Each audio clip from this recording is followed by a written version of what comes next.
ಎಲ್ಲರಿಗೂ ನನ್ನ ನಮಸ್ಕಾರಗಳು. ಇಲ್ಲಿ ಹಲವು ಹಿರಿಯರಿದ್ದೀರಿ, ಮಹಿಳೆಯರಿದ್ದೀರಿ, ನನ್ನ ಸಹೋದರಿದ್ದೀರಿ, ಎಲ್ಲರಿಗೂ ನನ್ನ ನಮಸ್ಕಾರಗಳು. ಅನೇಕ ಕಾರ್ಯಕ್ರಮಗಳನ್ನು ಆನ್ಲೈನ್ ಕಾರ್ಯಕ್ರಮದಲ್ಲಿ ಅನೇಕ ವಿಷಯಗಳನ್ನು ಈ ವೇದಿಕೆಯಲ್ಲಿ ಮಂಡನೆ ಮಾಡಲಾಗಿದೆ. ಹಾಗೂ ಇದನ್ನು ನಾವು ಯೂಟ್ಯೂಬ್ ಚಾನಲ್ಲು ಕೂಡ ಯಾವಾಗಲೂ ವೀಕ್ಷಣೆ ಮಾಡಬಹುದು. ಇವತ್ತು ಕೂಡ ಒಂದು ಹೊಸ ವಿಚಾರ, ಕೊಂಗನಾಡನ್ನು ಕಟ್ಟಿದ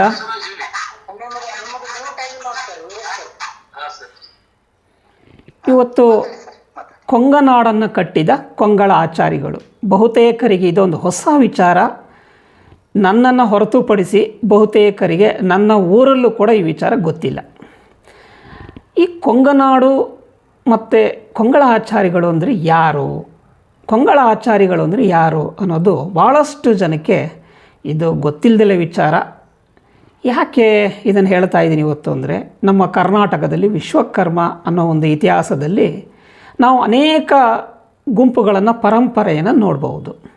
ಉದಾಹರಣೆ ಮೌನೇಶ್ವರರು ಒಂದು ಗುರುಪರೆ, ಹಾಗೆ ಅಂತರವಳ್ಳಿಯದು ಒಂದು ಗುರು ಪರಂಪರೆ, ಹಾಗೆ ನಮ್ಮ ಸಿದ್ದಪ್ಪಾಜಿಯವ್ರದ್ದೊಂದು ಗುರು ಪರಂಪರೆ, ಹಾಗೆ ನವಲಗುಂದ ನಾಗಲಿಂಗ ಸ್ವಾಮಿಗಳದೊಂದು ಗುರು ಪರಂಪರೆ. ನಮ್ಮ ಬೆಂಗಳೂರಿನಲ್ಲಿ ಪಕ್ಕದಲ್ಲಿ ಬಂದರೆ, ಚಿಕ್ಕಬಳ್ಳಾಪುರ ಜಿಲ್ಲೆಯಲ್ಲಿ ಬಂದರೆ ವೀರಬ್ರಹ್ಮೇಂದ್ರ ಸ್ವಾಮಿಗಳೊಂದು ಪರಂಪರೆ. ಹೀಗೆ ಈ ಪರಂಪರೆಗಳಲ್ಲಿ ಕೊಂಗಳ ಆಚಾರಿಗಳು ಒಬ್ಬರು. ಹಾಗಾದರೆ ಈ ಕೊಂಗಳ ಆಚಾರಿಗಳು ಅಂತ ಯಾಕೆ ಬಂತು ಅಂದರೆ, ನಾವು ಹೇಗೆ ಹೊಯ್ಸಳಾಚಾರಿಗಳು ಅಂತ ನಾವು ಚರಿತ್ರೆಯಲ್ಲಿ ನಾವು ಗುರುತಿಸ್ತೀವೋ ಅದೇ ರೀತಿ ಕೊಂಗಳ ಆಚಾರಿಗಳು ಕೂಡ ಚರಿತ್ರೆಯಲ್ಲಿ ಬಹಳ ಪ್ರಸಿದ್ಧರಾಗಿದ್ದಾರೆ. ಆದರೆ ಇವರು ನಾವು ಬೇರೆ ವಿಶ್ವಕರ್ಮರ ನೋಡೋದಕ್ಕಿಂತ ಇದು ಒಂದು ವಿಭಿನ್ನ ಚರಿತ್ರೆ. ಹಾಗಾದರೆ ಕೊಂಗಳ ಆಚಾರಿಗಳು ಎಂದರೆ ಯಾರು? ಈಗ ನನ್ನ ಮನಸ್ಸಲ್ಲಿ, ಹೃದಯದಲ್ಲಿ ಇವರನ್ನು ಸಂಶೋಧನೆ ಮೂಲಕ ಹೊರತಂದಿದ್ದು ಹೇಗೆ ಅನ್ನೋದಕ್ಕೆ ನಾನು ಇವತ್ತು ನಿಮ್ಮ ಮುಂದೆ ವಿಷಯವನ್ನು ಮಂಡನೆ ಮಾಡ್ತೀನಿ. ಈಗ ನನ್ನ ಪರಿಚಯವನ್ನು ನಮ್ಮ ಬಸವರಾಜ್ ಸಾರಿಗೆ ಪರಿಚಯ ಮಾಡಿಕೊಟ್ರು. ನನ್ನ ಊರು ಕೊಡಗು ಜಿಲ್ಲೆ, ಅದರಲ್ಲೂ ಉತ್ತರ ಕೊಡಗು ಜಿಲ್ಲೆ, ಸೋಮವಾರಪೇಟೆಯಿಂದ 22 ಕಿಲೋಮೀಟರ್ ದೂರದಲ್ಲಿರುವಂಥ ಮುಳ್ಳೂರು ಗ್ರಾಮ ಅನ್ನೋದು ನನ್ನ ಊರು. ಇದು ಚರಿತ್ರೆಯಲ್ಲಿ ಮುಳ್ಳೂರು ಗ್ರಾಮ ಅನ್ನೋದು ಒಂದು ಪ್ರಸಿದ್ಧವಾದಂಥ ಒಂದು ಊರು. ನನ್ನ ತಂದೆಯ ಹೆಸರು ಗಂಗಾಧರಾಚಾರ್ ಅಂತ, ನನ್ನ ಅಜ್ಜನ ಹೆಸರು ಲಕ್ಷ್ಮಣಾಚಾರ್. ನಾನು 1978ರಲ್ಲಿ ಜನಿಸಿದೆ. ನಾನು 83ನೇ ಇಸ್ವಿಯಲ್ಲಿ ನಮ್ಮ ಮನೆಯಲ್ಲಿ ನನಗೆ ನನ್ನ ಅಜ್ಜ ನನ್ನ ಅವರ ತೊಡೆಯ ಮೇಲೆ ಕೂರಿಸ್ಕೊಂಡು ನನಗೆ ಕಿವಿ ಚುಚ್ಚಿದ್ರು. ನನಗೆ ಅದು ಅತ್ಯಂತ ಸಂತಸವಾದ ವಿಚಾರ. ಆನಂತರ ಅವರು ಅಕ್ಕಸಾಲಿಗ ವೃತ್ತಿಯನ್ನು ಮುಂದೆ ಮಾಡಿದ್ದು ನನಗೆ ಕಾಣಲಿಲ್ಲ. 84ರಲ್ಲಿ ಅವರು ತೀರ್ಕೊಂಡ್ರು. ನಾನು ಚಿಕ್ಕ ಪ್ರಾಯದಲ್ಲಿ ಇದ್ದಿದ್ದರಿಂದ ನಮ್ಮ ಅಜ್ಜನ ಈ ಅಕ್ಕಸಾಲಿಗ ವೃತ್ತಿಯಲ್ಲಿ ಮಾಡ್ತಿದ್ದ ವಸ್ತುಗಳನ್ನು ನೋಡ್ತಾ ಇದ್ದೆ. ಎಲ್ಲ ಚಿನ್ನದ ವಸ್ತು ಮಾಡುವಂಥ ಎಲ್ಲ ವಸ್ತುಗಳು ಅವ್ರ ಹತ್ರ ಇತ್ತು. ಇದು ನಾನು ಬಹಳ ಹತ್ತಿರದ ನಮ್ಮ ಅಜ್ಜನ ಒಂದು ಸಲಕರಣೆಗಳನ್ನು ನಾನು ನೋಡಿದ್ದೆ. ನನಗೆ ದೊಡ್ಡವನು ಆದಮೇಲೆ ಗೊತ್ತಾಯಿತು, ಆ ಸಲಕರಣೆಗಳಲ್ಲಿ ಚಿನ್ನದ ನಾಣ್ಯವನ್ನು ಮಾಡುವಂಥ ಡೈಗಳಿತ್ತು. ನನಗೆ ಚಿಕ್ಕ ಪ್ರಾಯದಲ್ಲಿ ಗೊತ್ತಿಲ್ಲದೆ ಇರೋದರಿಂದ ನಾನು ಅನೇಕ ವಸ್ತುಗಳನ್ನು, ನಮ್ಮ ಅಜ್ಜನ ವಸ್ತುಗಳನ್ನು ನಾನು ಸ್ವಲ್ಪ ಹಾಳು ಮಾಡಿದೆ. ಹಾಗೆ ನಮ್ಮ ಅಜ್ಜಿಯ ಹೆಸರು ಪುಟ್ಟಮ್ಮ ಅಂತ. ಇದೇ ಕಾರ್ಯಕ್ರಮದಲ್ಲಿ ಒಮ್ಮೆ ಜೈಮಿನಿ ಭಾರತದ ಬಗ್ಗೆ ಮಾತಾಡುವಾಗ ನಾನು ಹೇಳಿದ್ದೆ, ನಮ್ಮ ಮನೆಯಲ್ಲಿ 1972ನೇ ಇಸ್ವಿ ತನಕ ನನ್ನ ಅಜ್ಜಿ ಜೈಮಿನಿ ಭಾರತವನ್ನು ಪ್ರತಿ ಶನಿವಾರ ಪ್ರವಚನ ಮಾಡ್ತಿದ್ದರು ಅಂತ ನಾನು ಹಂಚ್ಕೊಂಡಿದ್ದೆ. ಹೀಗೆ ನಮ್ಮ ಕುಟುಂಬ ಅಲ್ಪ ಸ್ವಲ್ಪ ಕೃಷಿ ಗದ್ದೆಗಳು, ಜಮೀನು ಮತ್ತು ಗದ್ದೆಗಳು ಇದ್ದಂಥ ಒಂದು ಮನೆ ನಮ್ಮದು. ನಾವು ಗದ್ದೆ ಹತ್ರ ಹೋದಾಗ ನಮ್ಮ ಊರವರೆಲ್ಲ ಏನು ಹೇಳ್ತಾ ಇದ್ದರು ಅಂದರೆ, ಬಿಡ್ರಯ್ಯ, ನಿಮ್ಮ ಇವೆಲ್ಲ ಕಾಣಿಸುವಂಥ ಗದ್ದೆಗಳೆಲ್ಲ ನಿಮ್ಮದೇ ಅಂತ ಹೇಳ್ತಾ ಇದ್ದರು. ಇದು ನನ್ನ ಗಮನಿಸ್ತೆ, ಯಾಕೆ ಇಷ್ಟೊಂದು ಗದ್ದೆಗಳೆಲ್ಲ ನಮಗಿದೆ ಅಂದರೆ ನಮ್ಮ ಹಿನ್ನೆಲೆಗಿದೆ ಅನ್ನೋದು ನನ್ನ ಬಹಳ ಒಂದು ಪ್ರಶ್ನೆಯಾಗಿತ್ತು. ಹೀಗಿರುವಾಗ ಆದರೆ ನಮ್ಮವ್ರ ಗದ್ದೆಗಳಾಗಿರಲಿಲ್ಲ, ಆಲ್ರೆಡಿ ಅವೆಲ್ಲನೂ ಮಾರಾಟ ಮಾಡಲಾಗಿತ್ತು. ಹೀಗೆ ನಮ್ಮ ಊರವರೆಲ್ಲ ಹೇಳ್ತಾ ಇದ್ದರು, ಇಲ್ಲಿ ಕಾಣಿಸುವಂಥ ಗದ್ದೆಗಳೆಲ್ಲ ನಿಮ್ಮವ್ರದ್ದೇ ಅಂತ ಹೇಳ್ತಾ ಇದ್ದರು. ಯಾವ ಹಂತಕ್ಕೆ ಅಂದರೆ, ಕನಿಷ್ಠ 500 ಎಕರೆಯಷ್ಟು ಗದ್ದೆಗಳು ನಮ್ಮ ಈ ವಿಶ್ವಕರ್ಮ ಸಮಾಜಕ್ಕಿತ್ತು. ಅಂದರೆ ನಾನು ಒಬ್ಬ ಹೇಳ್ತಾ ಇಲ್ಲ, ನಮ್ಮ ಅಣ್ಣ ತಮ್ಮದಿರು, ಅಜ್ಜಂದಿರು, ಚಿಕ್ಕಜ್ಜಂದಿರು ಇವೆಲ್ಲ ಸೇರಿತ್ತು. ಆಗಲೇ ನಾನು ಗಮನಿಸ್ದೆ, ನಮ್ಮ ವೃತ್ತಿ ಚಿನ್ನ ಬೆಳ್ಳಿ ಇರ್ಬೋದು, ಕಬ್ಬಿಣ ಕೆಲಸ ಇರ್ಬೋದು, ಶಿಲ್ಪಕಲೆ ಇಂಥದ್ರ ನಮ್ಮ ವೃತ್ತಿ ಕಡೆಗಿತ್ತೇ ವಿನಃ 500 ಎಕರೆ ಗದ್ದೆಗಳು ಇವ್ರಿಗೆ ಯಾಕೆ ಅನ್ನೋದು ನಾನು ಒಂದು ಹೈಸ್ಕೂಲಲ್ಲಿ ಇದ್ದಾಗಲೇ ನನ್ನ ಗಮನ ಸೆಳೆದಿತ್ತು. ಆನಂತರ ನಾನು ಅಷ್ಟಾಗಿ ಅದನ್ನು ತಲೆ ಕೆಡಿಸ್ಕೊಳ್ಳಿಲ್ಲ. ಹೈಸ್ಕೂಲಲ್ಲಿ ಇರುವಾಗ ಸಹಜವಾಗಿಯೇ ನಾವು ಈ ಸ್ಕಾಲರ್ಶಿಪ್ಗೋಸ್ಕರ ನಾವು ತಾಲೂಕು ಆಫೀಸಿಗೆ ಹೋದಾಗ ನಾವು ಅರ್ಜಿ ಹಾಕ್ತಾ ಇದ್ದಾಗ ಒಂದು RTC ನನಗೆ ಸಿಕ್ತು. RTCಯಲ್ಲಿ ಏನು ಬರೆದಿತ್ತು ಅಂದರೆ ನಮ್ಮ ಮನೆತನಕ್ಕೆ 23ನೇ ಕುಳ ಅಂತ ಬರೆದಿತ್ತು. ನನಗೆ ಕುಳ ಅಂದ್ರೇನು ಅಂತ ನಾನು ಅವರನ್ನೇ ಕೇಳಿದೆ.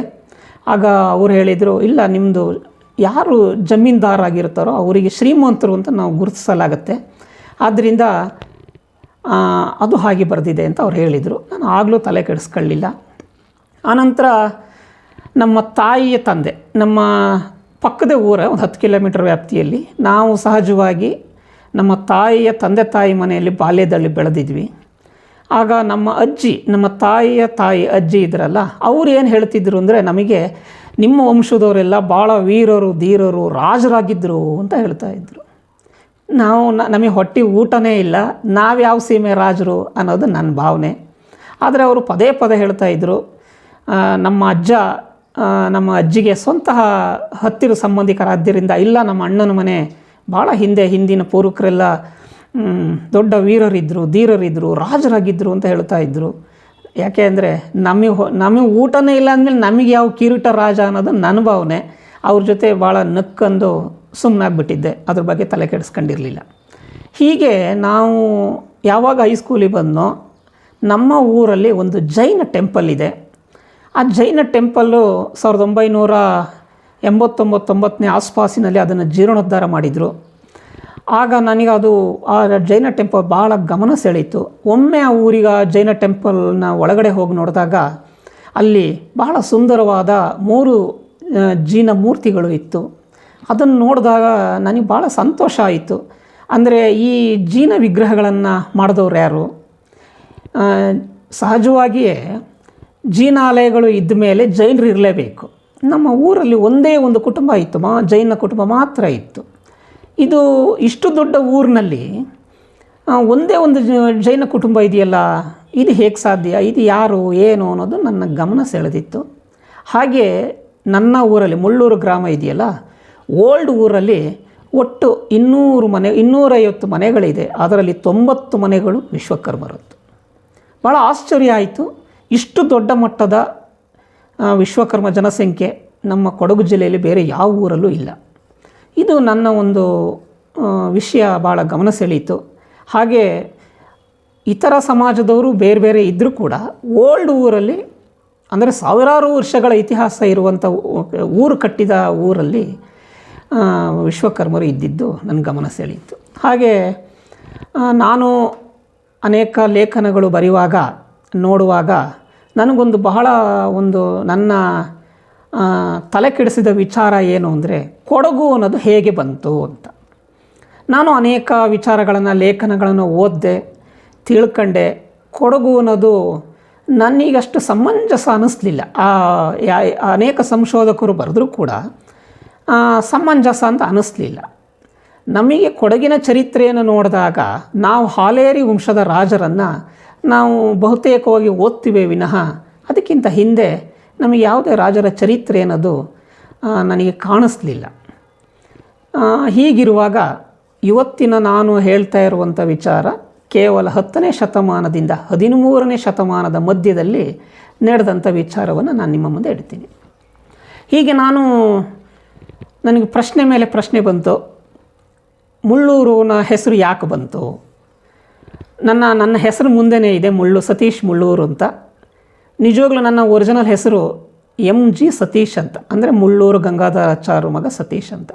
ಅನೇಕರು ಹೇಳಿದರು, ನೀವು ಆಚಾರ್ಯ ಅಂತ ಇಟ್ಕೋಬೇಕು ಹೆಸರು ಮುಂದೆ, ವಿಶ್ವಕರ್ಮ ಅಂತ ಇಟ್ಕೋಬೇಕು ಅಂತ ನನಗೆ ಅನೇಕರು ಸಲಹೆ ಹೇಳಿದರು. ಆದರೆ ನಾನು ಅವರಿಗೆಲ್ಲ ಏನು ಹೇಳಿದೆ ಅಂದರೆ, ಇಲ್ಲ, ಆ ಮುಳ್ಳೂರು ಅನ್ನೋ ಒಂದು ಹೆಸರಲ್ಲಿ ಬಹಳ ನನಗೆ ಸಂಬಂಧ ಇದೆ. ಆ ಸಂಬಂಧ ಇರೋ ಕಾರಣದಿಂದ ನಾನು ಅದನ್ನು ಇಟ್ಕೊಳ್ತೀನಿ ಅಂತ ಹೇಳಿದೆ.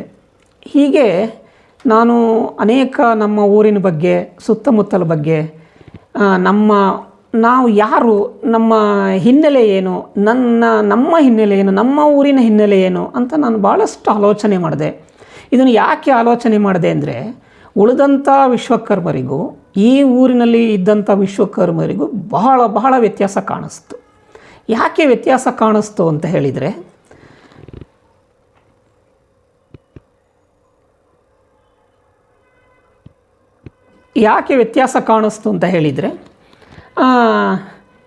ನಮ್ಮ ಊರು 500 ಎಕರೆ ಜಮೀನು ಇವ್ರಿಗೆ ಗದ್ದೆಗಳು ಯಾಕೆ ಬೇಕು? ಯಾಕೆ ಅಂದರೆ ಒಂದು 18ನೇ ಇಸ್ವಿಕ್ಕಿಂತ ಹಿಂದೆ ಕಾಫಿ ತೋಟ ಅನ್ನೋದು ಇನ್ನೂ ಬಂದಿರಲಿಲ್ಲ.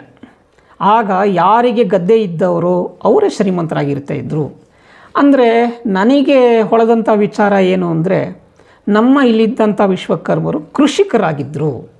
ಹಾಗೆಯೇ ಊರು ತುಂಬ ಕಬ್ಬಿಣದ ಕುಲುಮೆಗಳು ಇತ್ತು. ಏಕೆಂದರೆ ನಮ್ಮ ಮುತ್ತಾತಂದಿರು ಎಲ್ಲರೂ ಕೂಡ ಕಬ್ಬಿಣ ಕೆಲಸವನ್ನು ಮಾಡ್ಕೊಂಬರ್ತಾಯಿದ್ರು.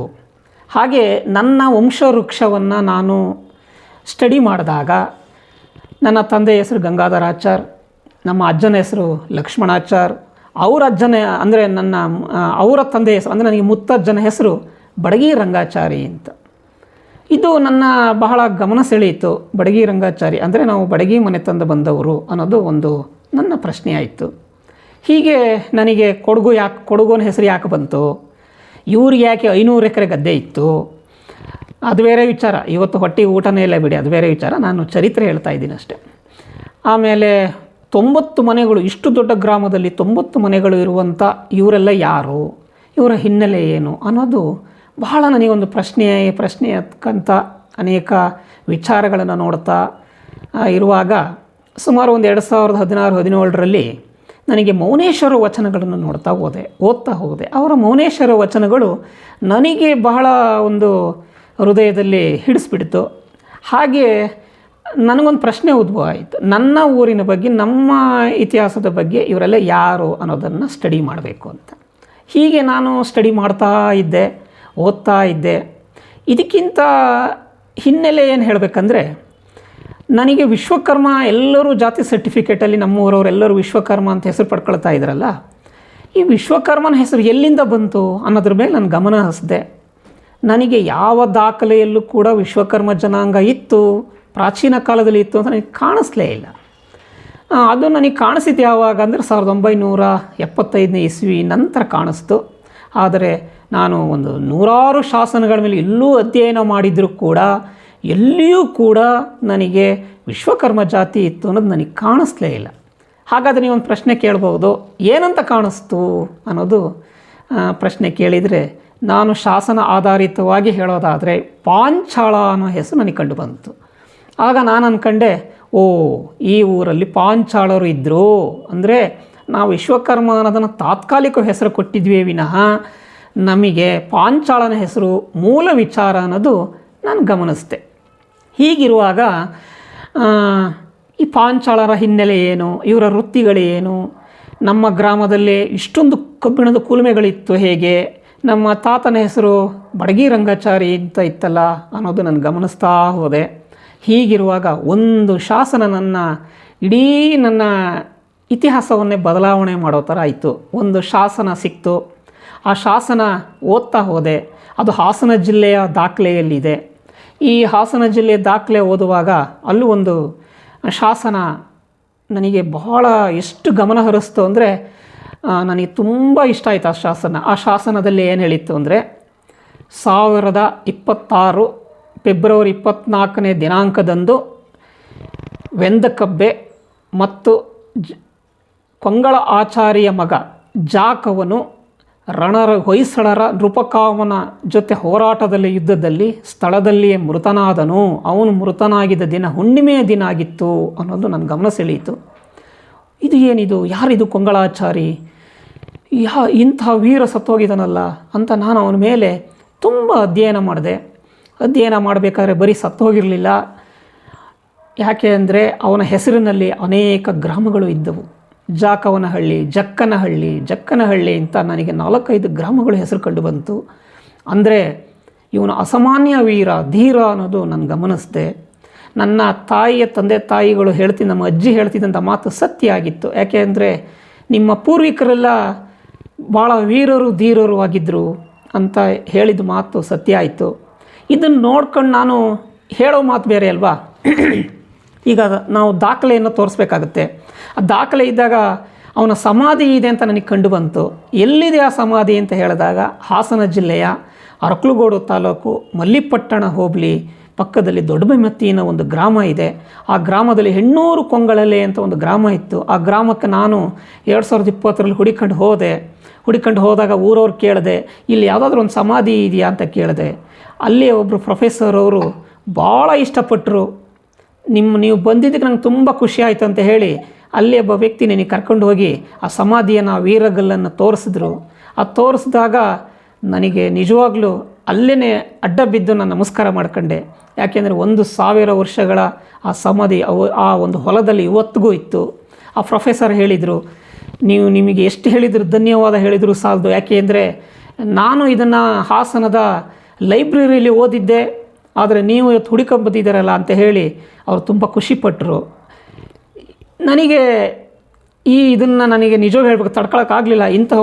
ಇಂಥ ಒಂದು ಇತಿಹಾಸ ಮರೆಯಾಗಿದೆಯಲ್ಲಪ್ಪ ಇಷ್ಟು ವರ್ಷ ಅಂತ ಹೇಳಿ ನಾನೇ ಬಂದು ನಮ್ಮ ಶನಿವಾರ ಸಂತೆಯಲ್ಲಿ ಒಂದು ಪತ್ರಿಕಾಗೋಷ್ಠಿ ಕರೆದು ಇಂಥ ಒಂದು ಸಮಾಧಿ ಪತ್ತೆಯಾಗಿದೆ ಅಂತ ಹೇಳಿ ನಾನು ಅದನ್ನು ಪತ್ರಿಕೆಗಳಿಗೆ ಕೊಟ್ಟೆ. ಪತ್ರಿಕೆಯಲ್ಲೂ ಪ್ರಕಟವಾಯಿತು. ಅನೇಕರು ಆಶ್ಚರ್ಯಪಟ್ಟರು, ಎಂಥ ಇತಿಹಾಸ, ಎಲ್ಲಿಂದ ತೆಗೆದ್ರಿ ಇದನ್ನು ಅಂತ ತುಂಬ ಇಷ್ಟಪಟ್ಟರು. ಇದು ನಾನೇನು ಮಾಡಿದೆ ಅಂದರೆ ಫೇಸ್ಬುಕ್ನಲ್ಲಿ ಅದನ್ನೇ ಒಂದು ಕಿರು ಲೇಖನವಾಗಿ ಅವನ ರೋಚಕ ತಂದೆ ಮತ್ತು ಮಗನ ಒಂದು ರೋಚಕ ಇತಿಹಾಸವನ್ನು ನಾನು ಬರೆದೆ. ಇದನ್ನು ನೋಡಿದಂಥ ಕರ್ನಾಟಕದ ಮೂಲೆಯಿಂದ ಅದಕ್ಕೆ ಅತಿ ದೊಡ್ಡ ಕಮೆಂಟ್ ಮಾಡಿದರು. ಎಂತಹ ವೀರನ ಬಗ್ಗೆ ಬರೆದಿದ್ರಿ, ನಮಗೆ ಖುಷಿ ಆಯಿತು ಅಂತ ಹೇಳಿದರು. ಅದರಲ್ಲಿ ನಾನು ಯಾರು ನೆನೆಸ್ಕೋಬೇಕಂದ್ರೆ ನಮ್ಮ ಮನೋಹರ ಆಚಾರ್ಯ ಪುತ್ತೂರವರು ಯಾವಾಗಲೂ ಈ ಆನ್ಲೈನ್ ಕಾರ್ಯಕ್ರಮದಲ್ಲಿರ್ತಾರೆ, ಒಳ್ಳೆ ಕಲಾವಿದರು.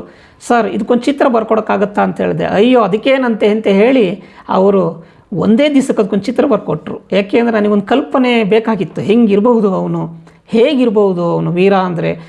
ಇಷ್ಟು ದೊಡ್ಡ ವೀರನಾಗಿದ್ದು ಬೇಕಾದರೆ ಅವನು ಯಾರು, ಅವನು ಸೇನಾಧಿಪತಿಯಾಗಿರಬೇಕು. ಯಾಕೆ ಅಂದರೆ ಇಲ್ಲದೆ ಹೋದರೆ ಇಂಥ ಒಂದು ದೊಡ್ಡ ಹೆಸರುಗಳು ಊರುಗಳು ಇರೋಕ್ಕೆ ಸಾಧ್ಯನೇ ಇಲ್ಲ ಅನ್ನೋದನ್ನು ನಾನು ಗಮನಿಸಿದೆ. ಅದರಲ್ಲೂ ಹೊಯ್ಸಳರ ಜೊತೆ ಹೋರಾಟಿದ್ದಾನೆ, ಸತ್ತೋಗಿದ್ದಾನೆ ಎಂದಾಗ ನನಗೆ ಭಾಳ ಆನಂದ ಆಯಿತು. ಹೀಗೆ ನಾನು ಪ್ರಥಮ ಬಾರಿಗೆ ಈ ಒಂದು ಇತಿಹಾಸವನ್ನು ಹೊರಗೆ ತೆಗೆದಾಗ ನನ್ನ ಸಮಾಜ ಅಂತಲ್ಲ, ಬೇರೆ ಎಲ್ಲರೂ ಕೂಡ ಪ್ರತಿಯೊಬ್ಬರು ಕೂಡ ಇದನ್ನು ಗಮನಿಸಿದರು, ನನಗೆ ಪ್ರಶಂಸನೆ ಮಾಡಿದರು. ಹೀಗೆ ಮತ್ತೆ ನನಗೆ ಶುರುವಾಯಿತು, ಇಷ್ಟಕ್ಕೆ ಸೀಮಿತನಾ, ಈ ಪಾಂಚಾಳರು ಅಂದರೆ ಯಾರು, ಇವರ ಹಿನ್ನೆಲೆ ಏನು, ಇವರು ಯಾರು ಏನು ಇವರು ಅಂತ ನಾನು ಮತ್ತೆ ಹುಡ್ಕೋದಕ್ಕೆ ಸ್ಟಾರ್ಟ್ ಮಾಡಿದೆ.